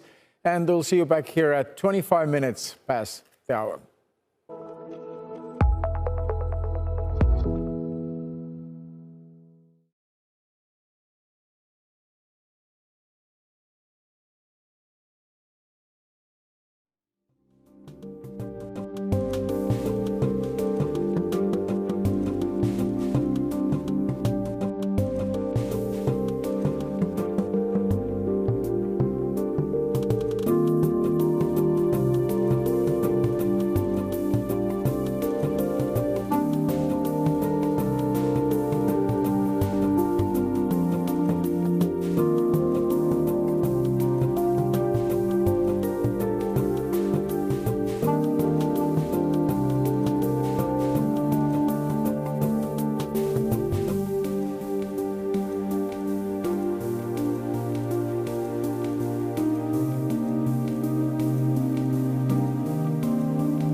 And welcome back to day 2 of the EU Defense Washington Forum. Bringing our conversation north again, we now want to look at the state of NATO. So central to EU-U.S. defense cooperation, the alliance felt some strange in the last 4 years, but has felt a strong U.S. recommitment, also expressed in the context of the NATO summit 2 weeks ago. There is a lot of work going on between the EU and NATO, including on enhancing military mobility across the continent. Recently, the US was welcomed to join the PESCO project on military mobility. But how prepared is NATO to face future challenges, such as threats from emerging and disruptive technologies? For that conversation, we are joined again by Deputy Director and Senior Fellow with the CSIS's Europe, Russia and Eurasia Program, Rachel Elahus, along with Charles Fries, Deputy Secretary General for CSTP and Crisis Response for the European External Action Service, and Uroš Lampret, State Secretary at the Slovenian Ministry of Defense. Also in this conversation is James Mackey, Director of Security Policy and Partnerships for NATO. But before we start, once again, if you'd like to ask a question of our panelists, you can do so by using the Ask Live Questions Here button at the center of the page. You can also participate in the discussion online by using the hashtag EU Defense on social media. That's EU Defense with an S. And now we're again to Rachel, to Washington, D.C.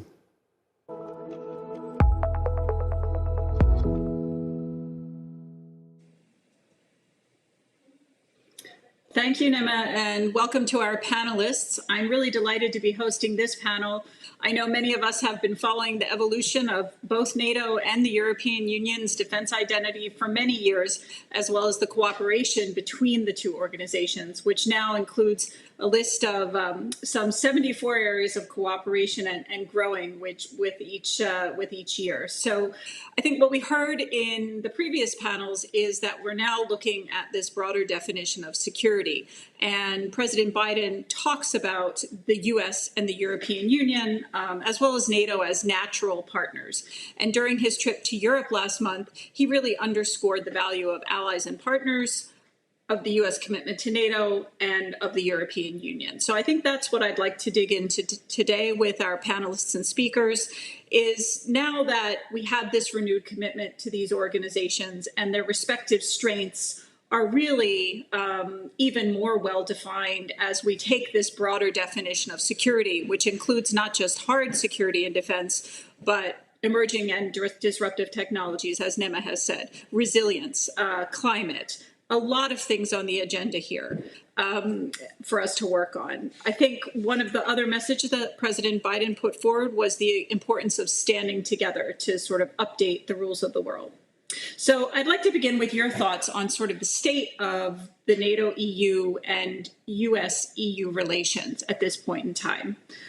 What's going well, if you will, almost like a bit of a report card on the state of those relationships, and where maybe do we need a little bit of a different focus? And then finally, if you have any indications as to how we prioritize these many areas of cooperation, I think that would launch us into then a deeper discussion of these respective areas. So Secretary Fries, let me begin with you.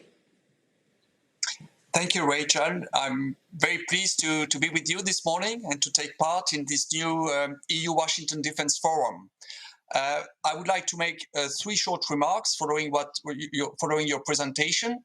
The first one, as you said, the new US administration has brought a big change to our relations in the field of security and defense, because Washington does not see any longer the EU as an enemy, but as it has always been, a partner, an ally, and a friend. And at the most recent EU-US summit 2 weeks ago, leaders on both sides recognize a contribution that EU security and defense initiatives can make to both European and transatlantic security.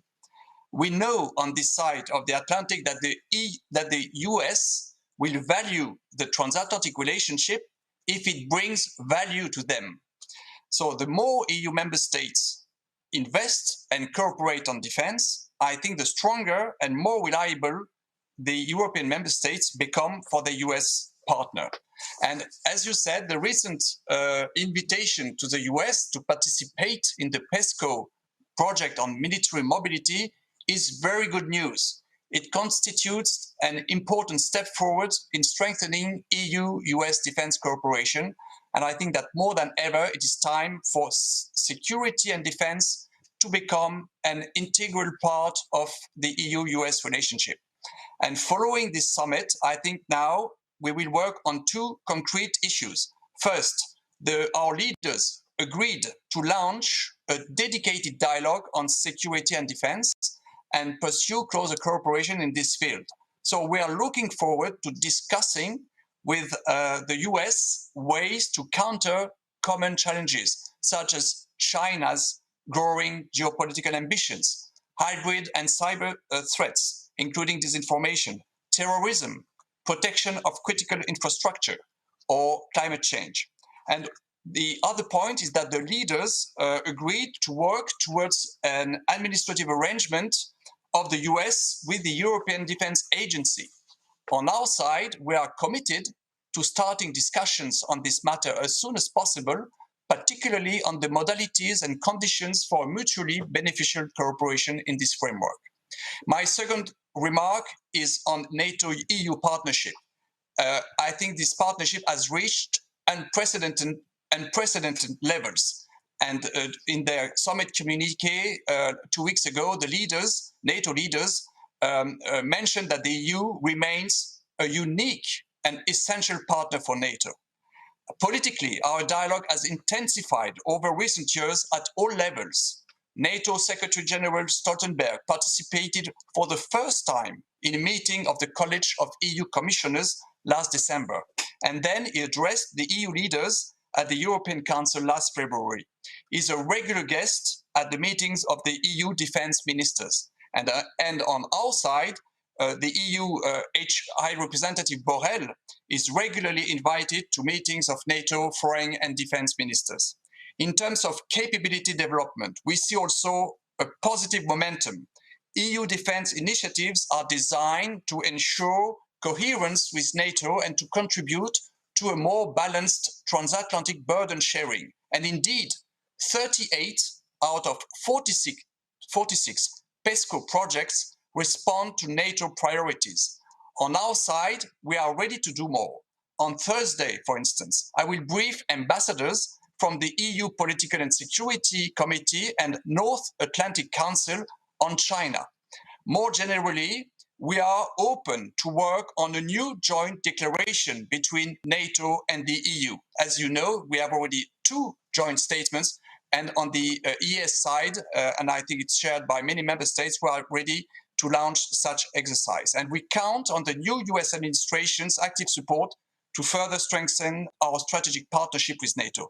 My third and final remark, very short, the EU and NATO are currently working on 2 separate reflection processes.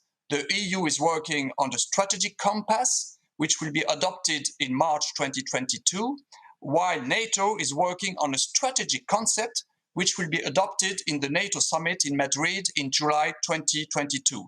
So we need, obviously, coherence between the 2 processes, and this coherence, of course, will happen in the respect of the decision-making autonomy of each organization. I think that with a strategic compass, I'm sure that the European contribution to the alliance, so its European pillar, will be strengthened, because we have always been convinced that a stronger EU and a stronger NATO go hand in hand. Thank you very much. Thank you, Secretary Fries. That reminder about the importance of coherence and alignment at the strategic level, I think, is something we should keep in mind. Of course, EU military cooperation and NATO military cooperation have been happening at that grassroots level for some time, but that top-level alignment is so vital as well. Turning to Secretary Lamprecht, your country will be taking over the presidency of the EU in just a few days. So I'd welcome your views on how you see the state of US-EU and NATO-EU cooperation just now. Thank you. Let me start by thanking you for inviting me to this distinguished panel and giving me an opportunity to say something about our priorities. As you said, in a few days, we are taking over the Council of the European Union. And I think our priorities closely align with what we will discuss, in the next 30 minutes. The relationship between the United States and Slovenia since our independence 30 years ago has traditionally been good. But nevertheless, we are investing heavily to make it better and to make it stronger, much stronger, may I dare say so. We see the US as an important strategic partner, as one of our most important allies. Slovenia, as 20 other countries, are an ally in NATO and a member state of the European Union. So this event could not be more timely for us, since it is happening right now, few days before we take the helm of the Council of EU. The slogan of our presidency is Together, Resilient and Europe. And it does reflect our priorities and importance of building a better, safer and greener future for all of us together as a team. This also relates to close cooperation between EU and NATO, which is an integral part of our presidency agenda and one, may I dare say so, our first priority. Historically, the EU-NATO cooperation, from our point of view, brought tangible results, especially in the joint operations in the Western Balkans, where benefit of the two organizations working hand in hand could be spotted from afar. The region, Western Balkans, remains of a great strategic importance to the alliance as well as the EU. Unfortunately, it remains in the yoke of outside, malign influence, interference, ever-brewing nationalist tensions and unresolved issues from the past. Slovenia remains firmly committed to the long-term security and stability for the region. That is the reason we believe it is high time for all of us to step up and do more in terms of supporting Western Balkan countries in moving closer to the full Euro-Atlantic integration. This is the second priority for our presidency. One of the most significant messages of this year's NATO summit was the importance of combining military with other instruments of power. While military strength is the raison d'être of NATO, it is by itself not sufficient to address increasingly complex challenges like hybrid threats and the impact of climate change on security and defense. Climate change sits high on the agenda in the EU, and in Slovenia, we believe the defense sector can also play an important role in the ambitious European Green Deal initiative. That's why energy efficiency of the defense sector is our third priority. This year, it will be again time for reflection in both organizations, since we will start on a process of setting strategic frameworks for the future in the two organizations. Considering this, it is important to align NATO strategic concept and the EU strategic compass, and with that, strengthen the partnership that has no alternative. I'm glad that both Secretary General Stoltenberg and High Representative Borrell also share this view, clearly reflected in their co-signed letter in response to the Food for Thought paper, EU-NATO cooperation, time to achieve full complementarity, prepared by Germany and the Netherlands, which was supported by many allies and the EU member states, including Slovenia. This is highly welcome and promising development and best way to start our presidency of the Council of the EU. I was also pleased to see that the invitation to the US to join the PESCO military mobility project that was discussed before was recognized at the recent EU-U.S. summit as a vital step towards strengthening our transatlantic relations on defense. Military mobility is an excellent example of how EU-NATO cooperation can be effective in practice. It shows that a stronger and more capable EU also means a stronger NATO. And a robust NATO means stronger transatlantic bond between the US and European allies like Slovenia. Strengthening resilience is another important area where we should look for new and build on existing synergies between EU, NATO, and the US. It requires civil-military coordination, a whole-of-government, or even 360-degree whole-of-society approach. This is why it is crucial that we all cooperate as like-minded and equal partners. We share the same values that give us the strong foundations on which we can expand joint efforts in every area that is concerned to us all and span the traditional geography. Let me stop here and thank you for your close attention. Thank you, State Secretary. It's wonderful and refreshing to hear how much alignment there is with Slovenia's presidency agenda and things that are being pursued at an EU and NATO level. We've got the US-EU Energy Council in particular that will align well with your third priority. So finally, I want to turn to James. James, it's nice to see you again, and thank you for joining us. I mean, you really sit within NATO at the nexus of NATO's adaptation, with NATO 2030, but also partnerships, not just with the EU, but with our enhanced opportunity partners and others across the world. So what is your view sort of on the state of the EU-NATO relationship, but now also this burgeoning US-EU arm of transatlantic cooperation? Great. Thanks very much, Rachel, and thanks to the conference organizers. I think it's actually a testament to how close NATO-EU cooperation is that actually Mr. Fries has the exact same list of high-level meetings and interactions that I was going to list. So we're actually talking off of the same speaking points without having coordinated with each other ahead of time. So I think that actually speaks to the level and depth of the cooperation that's been achieved over the last several years. I think really, especially since 2016, I would say NATO-EU relations have developed exponentially. And let me focus, rather than talking about some of the higher level political interactions, on some of the more practical work that we've been doing together, where I think it adds value for the two organizations. I think we can really point in the last couple of years to concrete deliverables on things like the structured dialogue on military mobility, cooperation countering hybrid and cyber threats, and disinformation in the pandemic. NATO-EU cooperation there was crucial over the past year and a half, and then also common support to partner countries. I just mentioned Bosnia and Herzegovina, Republic of Moldova, Ukraine, Jordan, Tunisia. All of those are areas where NATO and the EU have a deep dialogue about how we are jointly trying to work together with these countries to help them with the security challenges they face. And I think that the political oversight and the political direction that we get is fantastic. We must have that. But I think it's also interesting to look at sort of where is this being implemented in practice. Let me talk a little bit about where we might go in the future. I think that, as Mr. Fries mentioned, NATO has highlighted the EU as a unique and essential partner. It's the only country that gets, or excuse me, the only organization that gets that treatment in our communique. And so I think for that reason, we're looking in a lot of ways in our new strategic concept to think about how we can coordinate with the EU strategic compass, but also how do we build this cooperation with the EU into our thinking for the new strategic concept, our updated strategic concept. And I don't think we really have a choice on this. The two organizations are tasked to work on the prosperity, security, and democratic freedom of their countries.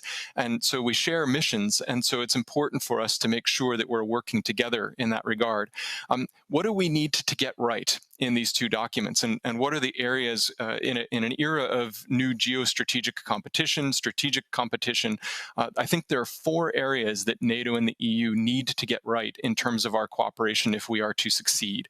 The first is military mobility. It's been discussed at length, I think, in this conference, so I won't go into the details there, but we have to be able to ensure security and stability in the European continent. That's the prerequisite for doing everything else that we do.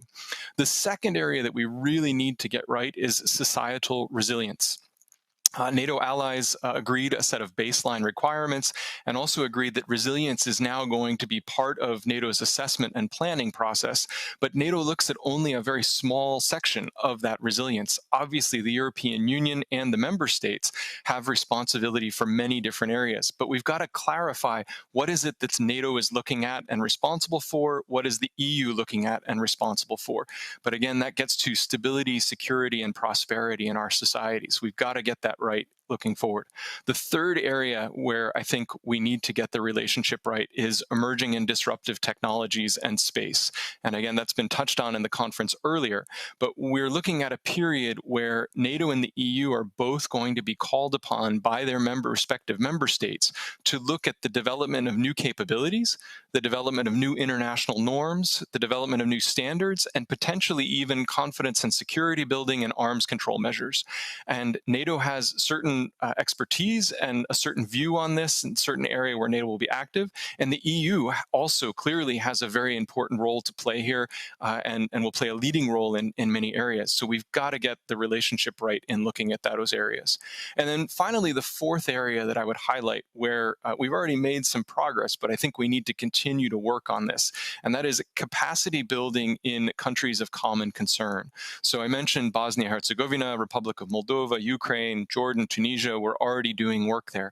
But I think as we look at challenges to security and stability in the areas of concern to both NATO and the EU, we've got to get that relationship right and figure out what are the unique components and maybe complementary components that the two organizations bring together to try and help tackle some of the challenges that we face. Let me finish there and look forward to the discussion and some questions. Thanks, Rachel. Thank you, James. That was a fantastic overview, and I particularly appreciated those four areas that you highlighted, and I'd like to dive into those in just a moment here.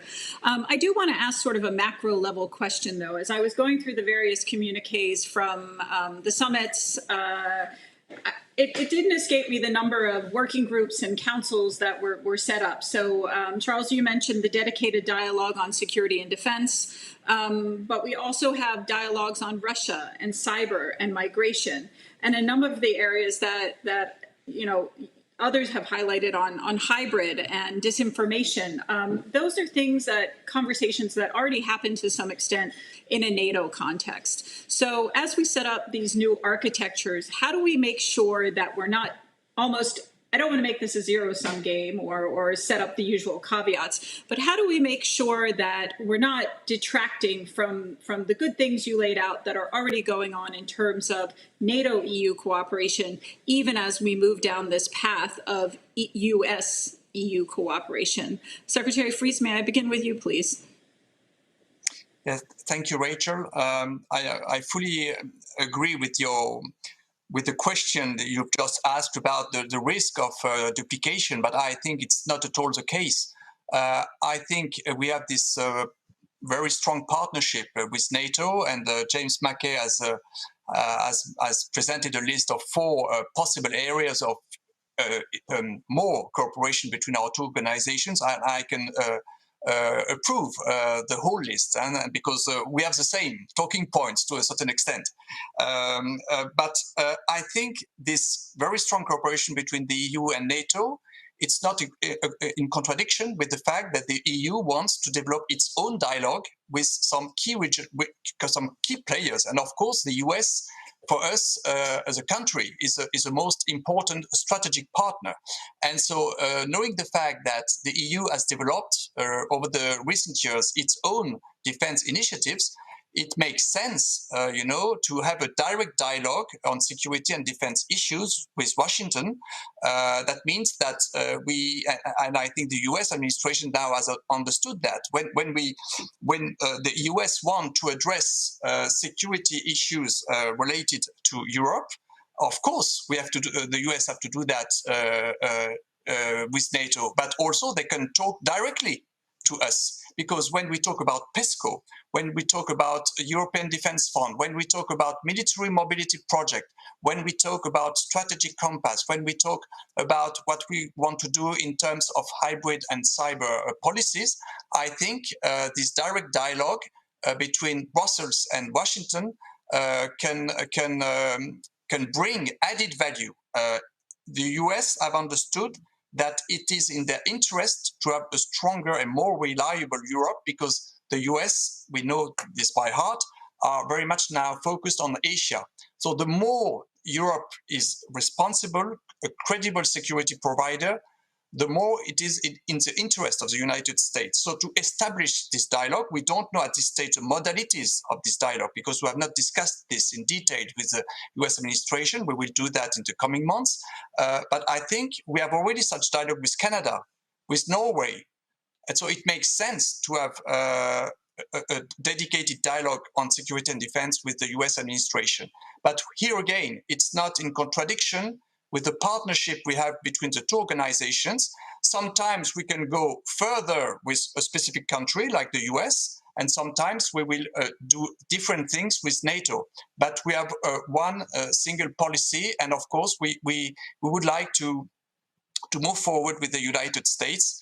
I think the US interest in our EU defense initiatives, I think it's the best illustration of the interest represented by what we have been doing over the last years. Thank you. That's an excellent answer. James, any concerns from the NATO side as you watch this, or is this something that NATO is ready to dive into and accept? No, actually, to be honest, we're okay with this, and the reason that I can say we're okay with this is because the EU already has similar type of dialogue with countries like Canada and Norway, both of which are NATO member states, and so we think it's perfectly normal for the EU to also want to reach out on a bilateral level. I think we need to talk about where does this make sense, and where does the dialogue go? The depth of the dialogue in different areas. Just my personal view and sort of our team's thinking here is that if you're talking about things like health, climate, trade and technology, promotion of the rules-based order, especially in terms of trade, I think those are probably areas that would be very fruitful for a US-EU bilateral dialogue. And then when we talk about things like development of security and defense capabilities, crisis management, military operations, exchange of classified information, and arms control, those things probably fall more into a NATO-EU dialogue. Obviously, this is still a work in progress, and that's, as I said, just my own personal view, at least from within our team, of where it makes the most sense. But I don't think we lack for challenges here. We can have it all. We must do it all, and there's no real competition of forums here. And because, as I said, the EU already has a robust dialogue bilaterally with a number of our allies already. Excellent. Secretary Lempert, you, in outlining the priorities of your presidency, mentioned Western Balkans, and James also mentioned the importance of improving our capacity building and our alignment in that regard. Does Slovenia, either as a NATO member or as you assume the presidency, have any specific lines of effort in this regard? First, as I said before, this is the second time that we will be taking over the presidency of the Council of the EU. Even the first time, we were trying to underline the importance of Western Balkans becoming part of the Euro-Atlantic integration, the way we said, because I think that the process of joining to NATO and the EU for some partners is a connected process, and we are trying to help them with both. NATO as such means the security and stability of a partner country, especially in the region. The EU membership is the economic stability and prosperity of its inhabitants. So one cannot go without the other. But may I also add to the discussion that we just heard a few minutes ago, maybe to put a view of a different member state. This danger or challenge of a possible duplication of efforts of the two organizations. I think what for a member state, there are two important things when we're looking at NATO or the EU on the security and the defense. One thing is, of course, is building up capabilities. The second is the operations. And combining that with the Western Balkans, it's an excellent example of the two organizations working together is the operation in Bosnia and Herzegovina. After NATO finalized its operation in Bosnia and Herzegovina, the EU took over in the Berlin Plus arrangement. So that is working perfectly. With regards to the capability development, it is on to the member state to avoid the duplication, because For Slovenia, for example, our priorities in the capability development are the capability targets discussed and set in the framework of the alliance. But building these capabilities, we will rely on the assistance or working together with other European member states, and of course on all the mechanisms and funds that are available at the EU. So I think there's always a challenge of duplication, but it's all the options that are available sort of can prevent the duplication that was discussed. Back to the Western Balkans. Why we are again putting the region on the map, or we're trying to put the region on the map. There are different countries in the region, and they're in different status of conversation and their efforts to join the two organizations. We see a very successful story with regards to Montenegro, and very successful story and all the political compromises made with regards to North Macedonia. So we see there are opening questions still with regards to Bosnia and Herzegovina, and we will try to do whatever it takes to move the process forward with regard to the political dialogue, but also with regards how the two organizations can help them with security, stability, and also the long-term development. Thank you, and thank you for weighing in on both questions. I really was reassured by the statistic that 38 out of the 46 PESCO projects respond to NATO. There had been a concern at one point that, you know, that list of NATO capability shortfalls just kept growing and there wasn't really any progress. So I think that's very positive that there's this development in that direction where we're kind of using this collective pressure to achieve the priorities of both organizations. We're quickly running out of time, but I would be not doing my duty with our audience if I didn't throw out a question on emerging and disruptive technologies. I think most of our listeners know quite a bit about US-EU cooperation on military mobility and equally on resilience, because there's quite a bit of that in the communique.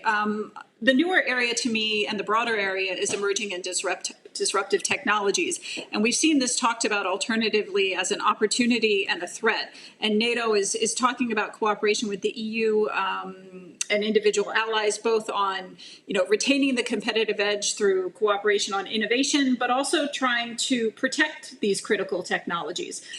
As a final word, maybe starting with you, Secretary Fries again, how do you see, what should NATO prioritize in terms of its cooperation, or what should NATO and the EU prioritize in terms of their cooperation on emerging tech and disruptive technologies, recognizing that they each bring different advantages and strengths to the table?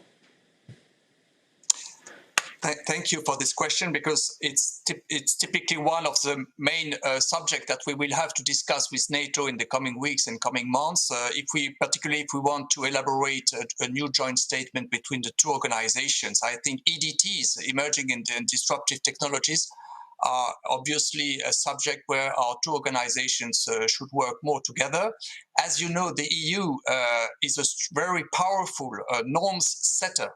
One of the added value of the EU, one of the main originalities of the EU is that the EU elaborates and sets standards, norms, and of course in the area of artificial intelligence, 5G, and other EDTs, it's obvious that the EU is moving forward with its own agenda, the digital agenda, the digital transition agenda pushed by the European Commission and of course supported by the member states. So here we need to work more with NATO in order to avoid any kind of duplication. We need to exchange more with NATO, and that's why I think the subject of EDTs should be on the list of the future of a possible future joint statement. And I think James mentioned that very clearly. That was his third proposal to speak more between NATO and the EU about EDTs and space. Here, I think it's perfectly one subject for the future between our two organizations. Excellent. Thank you. I fear, despite my desire to hear from our other two panelists, I can see the red timer telling me I've got 0 time. And actually, our next panel is about spending better for future capabilities. So I think that's a nice segue, actually, on emerging and disruptive technologies, because certainly what we want to see is a collective effort from both sides of the Atlantic and spending better, particularly in this cutting edge area of emerging and disruptive technologies. So with thanks to our panelists for your great interventions and responsiveness to my questions. Thank you for your time, and let's hope this agenda continues to deliver for both our organizations.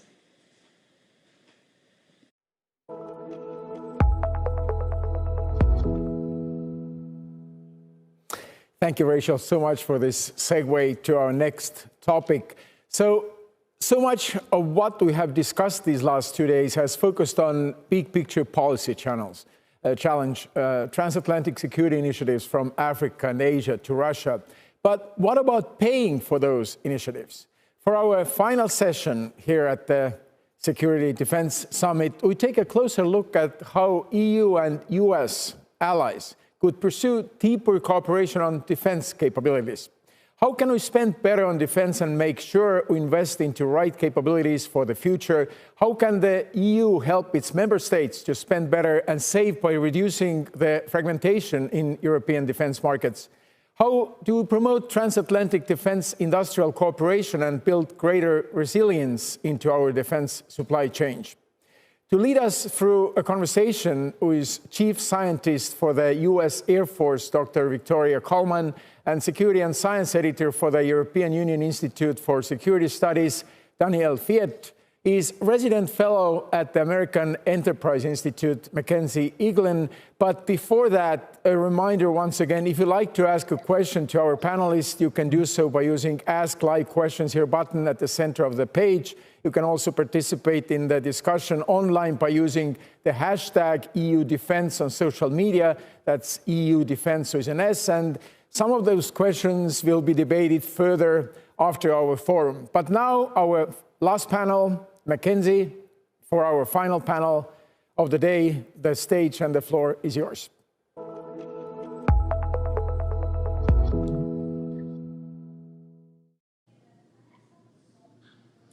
Thank you, and welcome everyone to the final panel where we know that strategy wears a dollar sign. So budgets matter, people matter, and investments matter, and the choices made behind them. So welcome to the panel on spending better for future capabilities.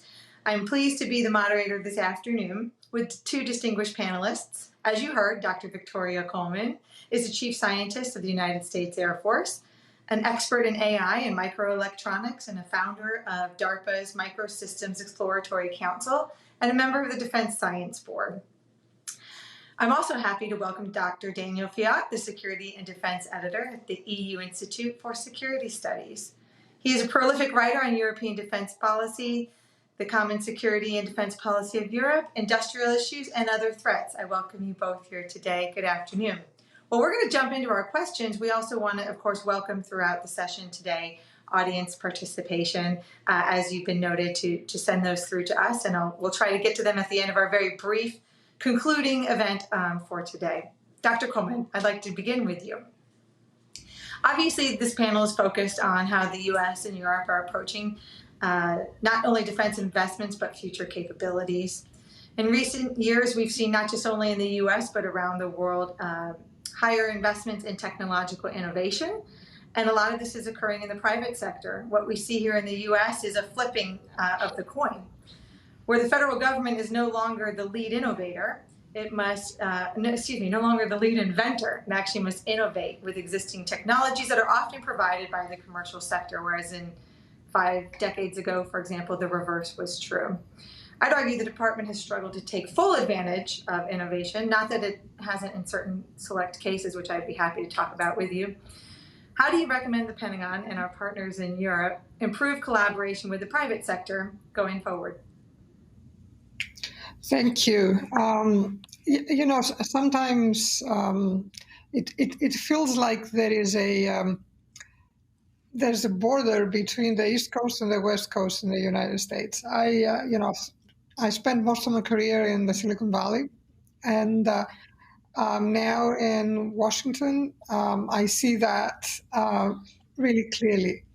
And it's kind of interesting because, as you noted, it used to be the case that most innovation really started with investments from the department. So if you think about internet, GPS, even frankly vaccines. So the messenger RNA vaccines that we enjoy today and are helping us defeat the coronavirus, they actually came from Department of Defense investments. Primarily in my previous agency, for which I'm really proud, DARPA.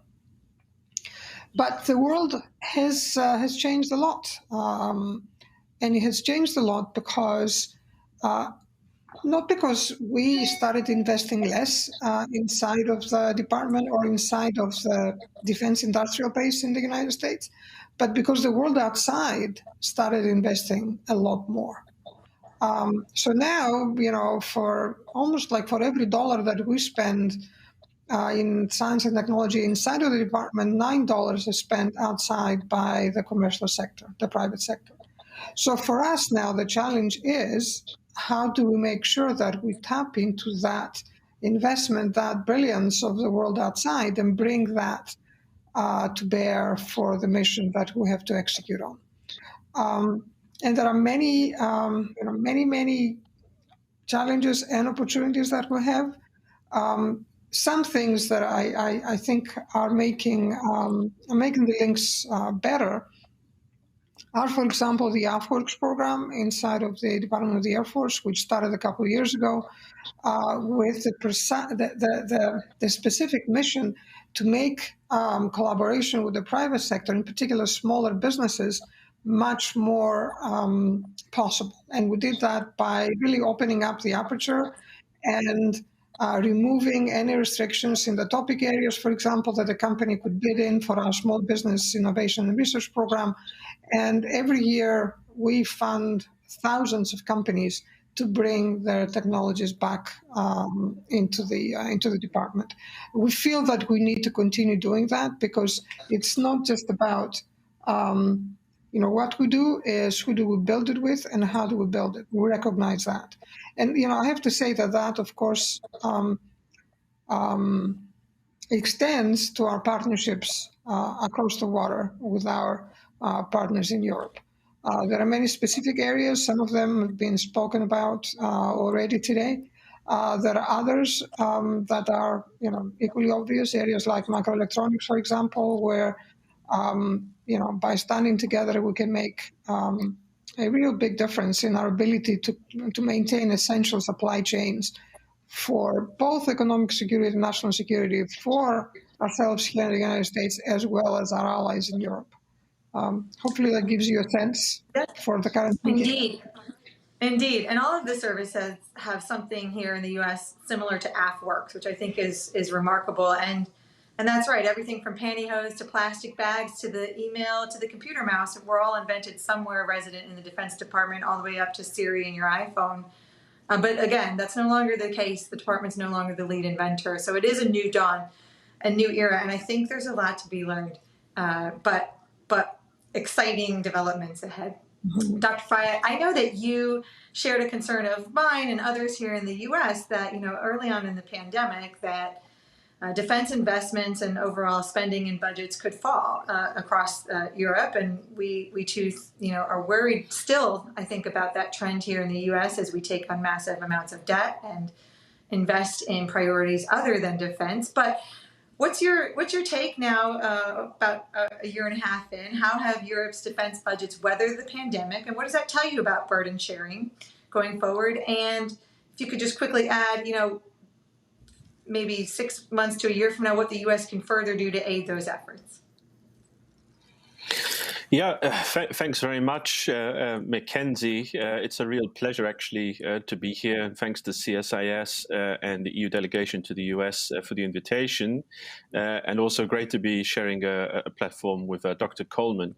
Now, I think this is the question of budgets and economic health a bit more generally is going to, maybe not in the short term, but certainly over the longer term, play on this political commitment to invest more in capabilities and in emerging defense technologies as well. What seems to be the case so far is that the defense budgets have tended to be kind of protected or safeguarded from what seems to be the kind of economic storms that have picked up because of the pandemic. I think we can try to explain this very simplistically, which is that unlike the experiences back in the 2008 economic crisis, today the threat perception for Europeans has changed drastically. So what we see, at least a few months into the pandemic, a year and a bit actually into the pandemic, is that defense budgets seem to be holding off in Europe, which is a great thing. The question, of course, now is what is the sustainability for that commitment as we see the potential economic fallout hit European economies? We know from all of the scientific studies and even from news feeds, media, etc., that, when governments want to protect money, keep their budgets in order, they go after defense first. And even within that context, they tend to go for research and development money even more. So we have to see over the next few months, I think, how that's going to develop. I remain confident that actually the threat perception facing Europeans today is so drastically different that defense ministries, finance ministries will also hold off. And that, by the way, is what is needed, because we cannot talk about coherent defense investment, investments in capabilities and technologies if it's not long-term. We need that long-term vision for those investments. I share that reflection in terms of, pots to raid when budgets get squeezed.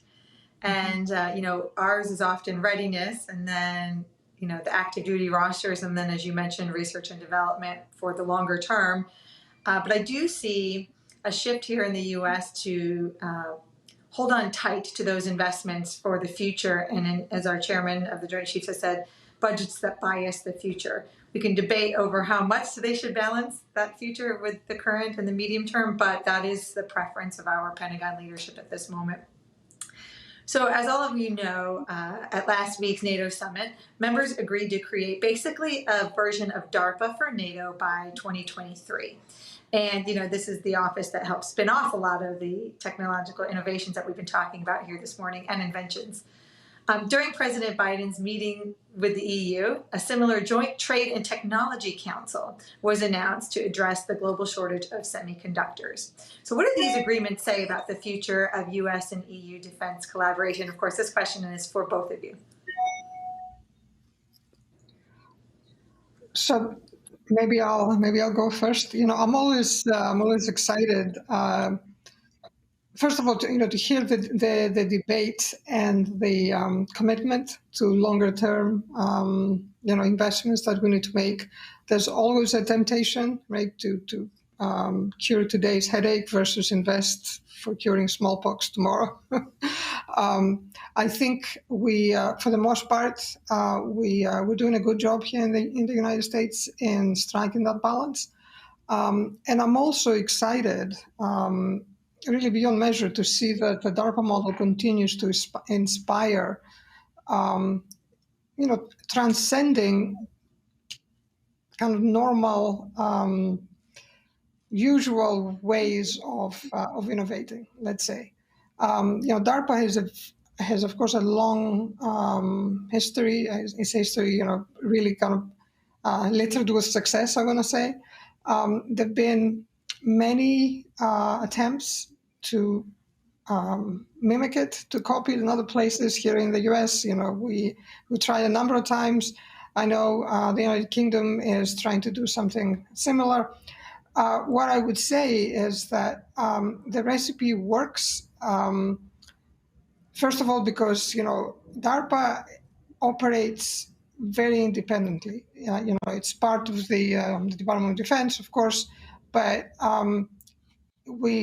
DARPA is not in the Pentagon. It's 3 or 4 miles away. There's a reason for that. We really felt that it needs to be able to pick its own work, not work to anybody's requirements, but also at the same time to have the ability to transit and scale technologies that it creates right inside its customer base. So this is the one unique thing that DARPA has that perhaps it's difficult for others to emulate, and that is an internal large customer. So if you're looking to to scale the internet and you're part of the Department of Defense, you now have a huge constituency that you can go to. And if your technology works, they will embrace it, they will use it, they will scale it, and that then creates, of course, an ecosystem that can continue maintaining it and growing it. So it creates this virtuous cycle. And I think that has been, I think, the primary challenge in other instances where people try to recreate the recipe. So what I would urge people to think about is, how do you, with all these new constructs that we put together, how do you make the connection with their customer base as direct as you can make it?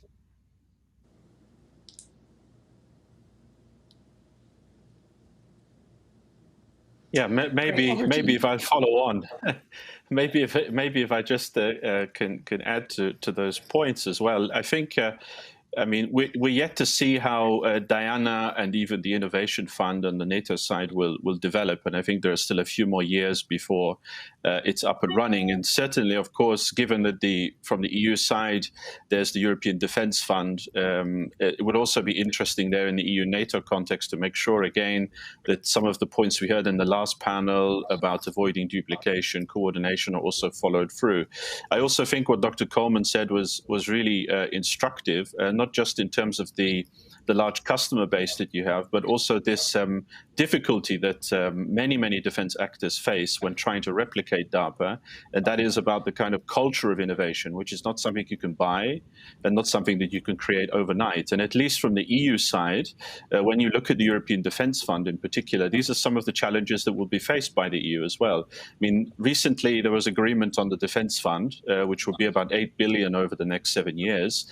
There was also agreement on the European Space Programme, which is up to the order of about 15 billion.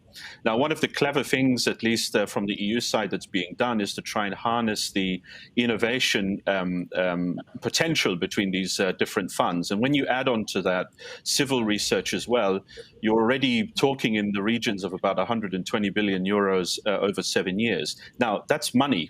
We can quote figures all day long, but the real challenge will be, how do you make sure that you have technology visions, technology roadmaps in place to ensure that when you're investing money, when you're trying to unlock innovation, that it actually leads to capabilities, technological possibilities as well.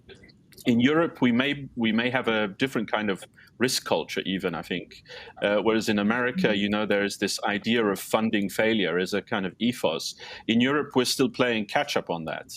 You need money for that. You need a customer who's willing to also invest in funding failure. But it's, again, cultural. And maybe just to raise another point as well, and that is that the risk is that we become a bit too tech-centric when we discuss EDTs or even capabilities. And at least I think one of the big challenges for NATO and even for the EU as well as it starts off on this road is, how do you keep in mind the needs of the end users, right? At the end of the day, capabilities and technologies should be at the service of our end users. And we're yet to coherently start that dialogue. I think the strategic compass in the EU side might help with this approach, but it is the long-term goal here that we're using capabilities, investing them for the purposes of end users to improve capability and obviously the capacity to act overall in defense. Well, thanks for giving us a little more credit, I think, than we deserve here in the U.S. for an ethos of failure. I agree, all parties are trying to do that better, the executive branch and the legislative branch. Yes, DARPA has always had that culture. but now sort of spreading it across the services in the department. Congress there's a say-do gap between, the acknowledgement of the need to fail and fail fast and fail elegantly, and then they're getting upset and yanking funds when, we actually do fail. So, but I think there is progress being made, and I appreciate you mentioning that. And these are real dollars, and I totally agree on the risk of getting too technocentric. We still need trucks, meaning the proverbial truck. We still need ships, aircraft, and vehicles to innovate on, using like some legacy systems, for example, or some new capabilities to innovate them, as you note, for the end user. The U.S. Army has actually done that here in the United States, where they put their next generation VR-like goggles. They put coders in the field next to soldiers and in real time updated it to get a better product. And it's turned out to be a remarkable contribution. And I think we all need to do more of that, to your point. So then let's get a little specific here, not on dollars, but on like actual tangible examples of emerging technology or capabilities where the US and EU can cooperate in the next, say, 1 to 5 years. So, for example, we know 2 of our services here in the U.S., they're working on next generation air dominance capabilities, the Air Force and the Navy, for example. I know that France, the UK, and Germany, and I believe Spain are working on their future combat air systems, which may include a manned fighter. This question's for one or both of you. Talk about interoperability opportunities and specific emergent capabilities that the 2 blocks can work together on. Well, maybe if I take a first stab at that, I remember our previous Chief of Staff at the Air Force, John Goldfein. He used to talk about tracks and highways. So his tracks were airplanes, and his highways were the networks that these airplanes used to execute their missions. So he didn't want any more tracks. He wanted highways because he couldn't move his tracks around. And I think he had it right. When we look at our posture inside of the Department of the Air Force, certainly thinking about what the aircraft mix we will need in order to pursue the missions that we all, are planning for, that's one kind of set of discussions. And, you will have heard the chief speaking about 4+1, necking down the kinds of aircraft that we have.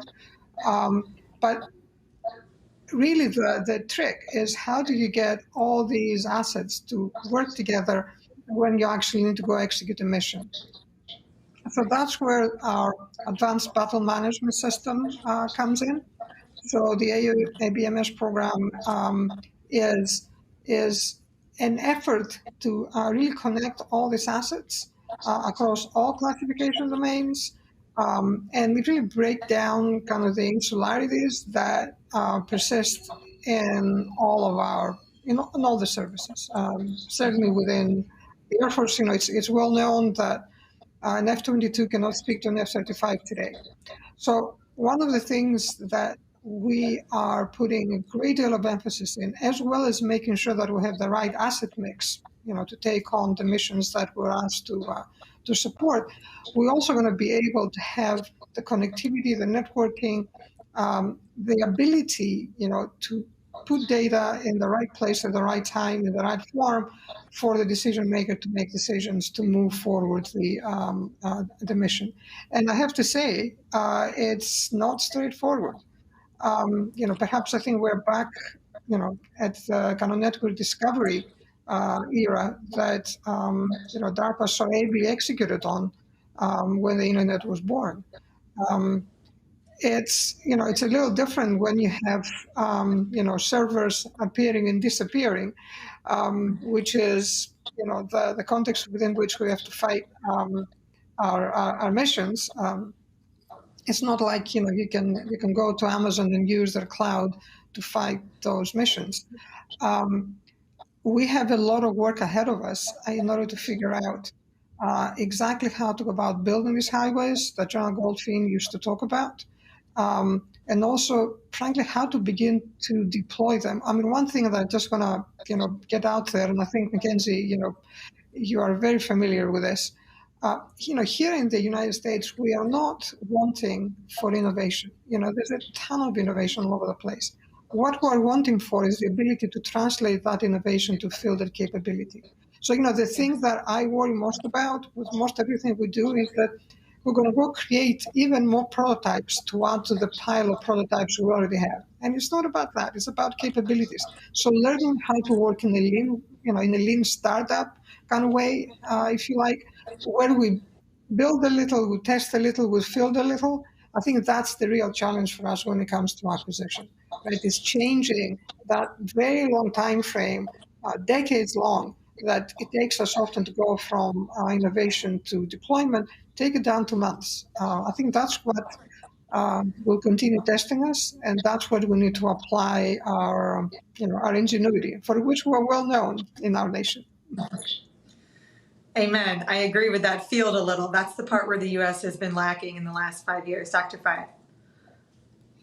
Yeah. I think the last point about ingenuity was a good place for me to take off from. I mean, if you look at some of the areas that the EU is already trying to invest in terms of capabilities, some of them are really familiar. So drones and drone technology, space tech, unmanned ground vehicles, high precision strike, etc., etc. I think, however, though, that probably in the context of EU-U.S. dialogue, we should probably try to start off at a rather basic level. I mean, I think already Dr. Coleman put her finger on something really important, which is interoperability between forces. And I think also, Mackenzie, you referenced FCAS and other projects that are on the horizon.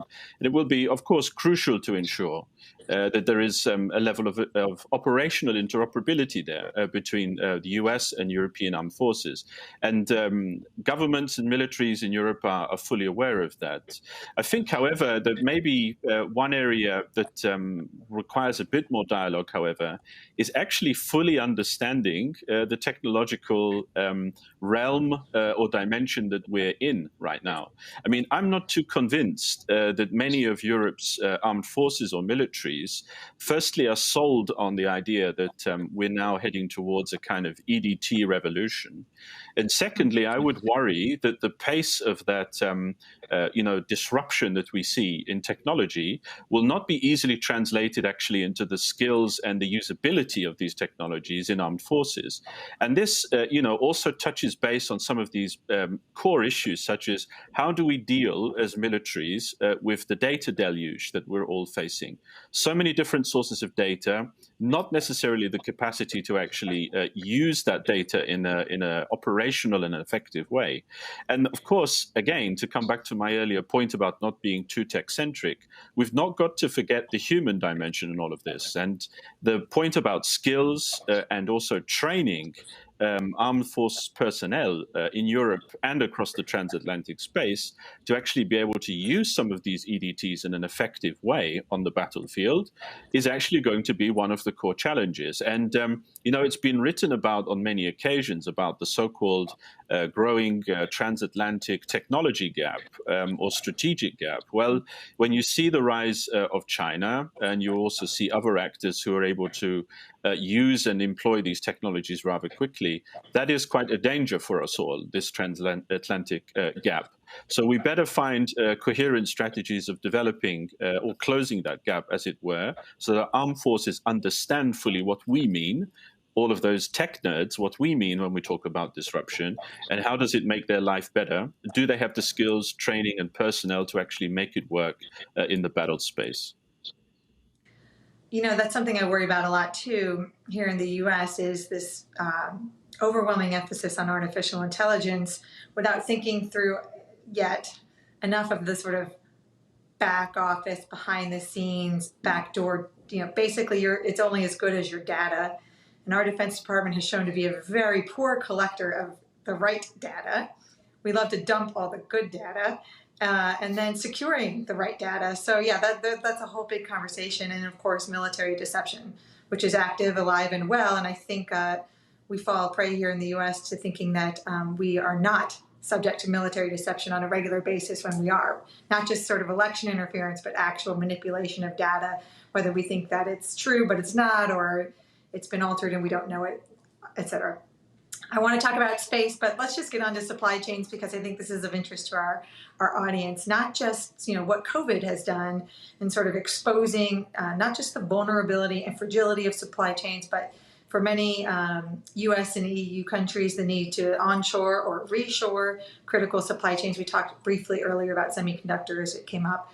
But then we've also seen in hybrid warfare operations by a variety of actors in recent years, their ability to disrupt supply chains. So again, not to, I'm going to put this out to both of you. We can take it, feel free to answer or not, but what are the areas of cooperation for the U.S. and the EU on supply chains, and how can we do this better, having hopefully learned from the immediate moment, or maybe there's still a ways to go? What are your thoughts?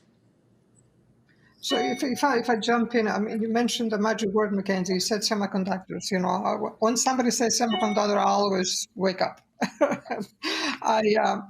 And this is something that I've worked on for many years, both in my private capacity, but also in my capacity here in the department. And it's, of course, deeply meaningful because, there ain't a lot that we do in the environment of defense that does not rely on a fabric of microelectronics and semiconductors. It's also painfully obvious that we let manufacturing of semiconductors slip away from us. And we've put ourselves in a position where we are really vulnerable to supply chain disruptions. So today, the United States has 12% of global semiconductor manufacturing here at home. But if you look at our consumption, we consume easily over 20% of worldwide production of leading-edge semiconductors. Our partners in Europe consume about 25%. So put together, 45% of the global market for semiconductors is consumed here in the United States and by our allies in Europe. But we only make 12% today. And if we don't do anything, 10 years out, it will be 9%.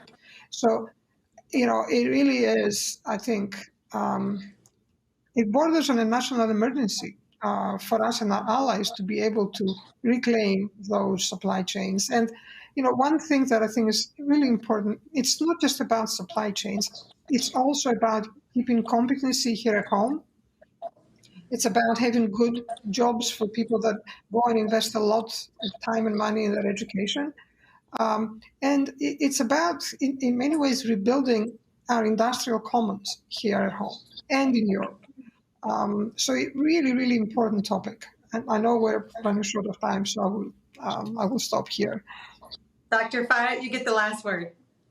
Thank you very much. It's very, very difficult actually to build on what Dr. Coleman just said, because I think from a European perspective, we feel exactly the same way. Of course, it's always difficult to try and remanage or organize global supply chains. But what is very, very clear is that we are dependent, especially in the semiconductors side of things. We're dependent not only on countries beyond our shores, but also in one of the most geopolitically tense environments in the world now. So it does beg a whole set of questions, and not just on semiconductors, but let's also think of rare earths as well. And China's control of about up to 90% of these. Now, these are critical inputs for our defense sector. They're critical inputs for the weapon systems that we use. And I think that it's only right that this is one of the core discussions that should be had between the US and the EU when it comes to their overall trade, technology, and security and defense dialogue, because I think there are a lot of lessons to be learned there.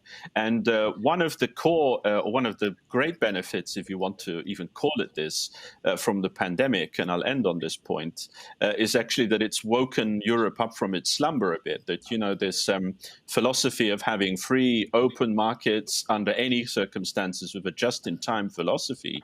I mean, that works for certain periods in history, but we're not in that period of history anymore. So we better adjust our strategic focus on supply chains in that respect. Thank you. Hear, hear, from your lips to our civilian and defense leadership's ears. Thank you both for joining me today, and thank you for CSIS for hosting the 10th Annual EU Washington Defense Forum. With that, we sign off. Thank you.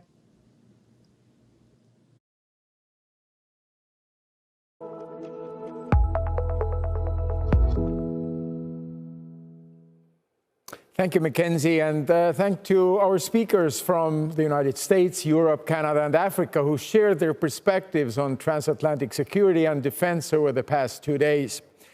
Truly stimulating conversations that will no doubt be continued during the next occasion and hopefully soon in an in-person setting as it used to be the case earlier before the pandemic. And thank you all, our viewers, our transatlantic audience, for joining us virtually and for sharing your questions and thoughts and your posts on social media. This forum has been funded by the European Union. I would like to thank our organizers, the European Union Delegation to the United States and CSIS in Washington, D.C., and the team at B&S Europe. Next year, we look forward to you all being in person in Washington for our forum, but in the meantime, do keep the security and defense dialogue going with the hashtag #EUDefense. You can also share highlights from this year's forum online from the EU in the US social channels. My name is Neeme Raud. I was your host for this forum for 2 days and from our studio here in Tallinn, Estonia. Have a all good day.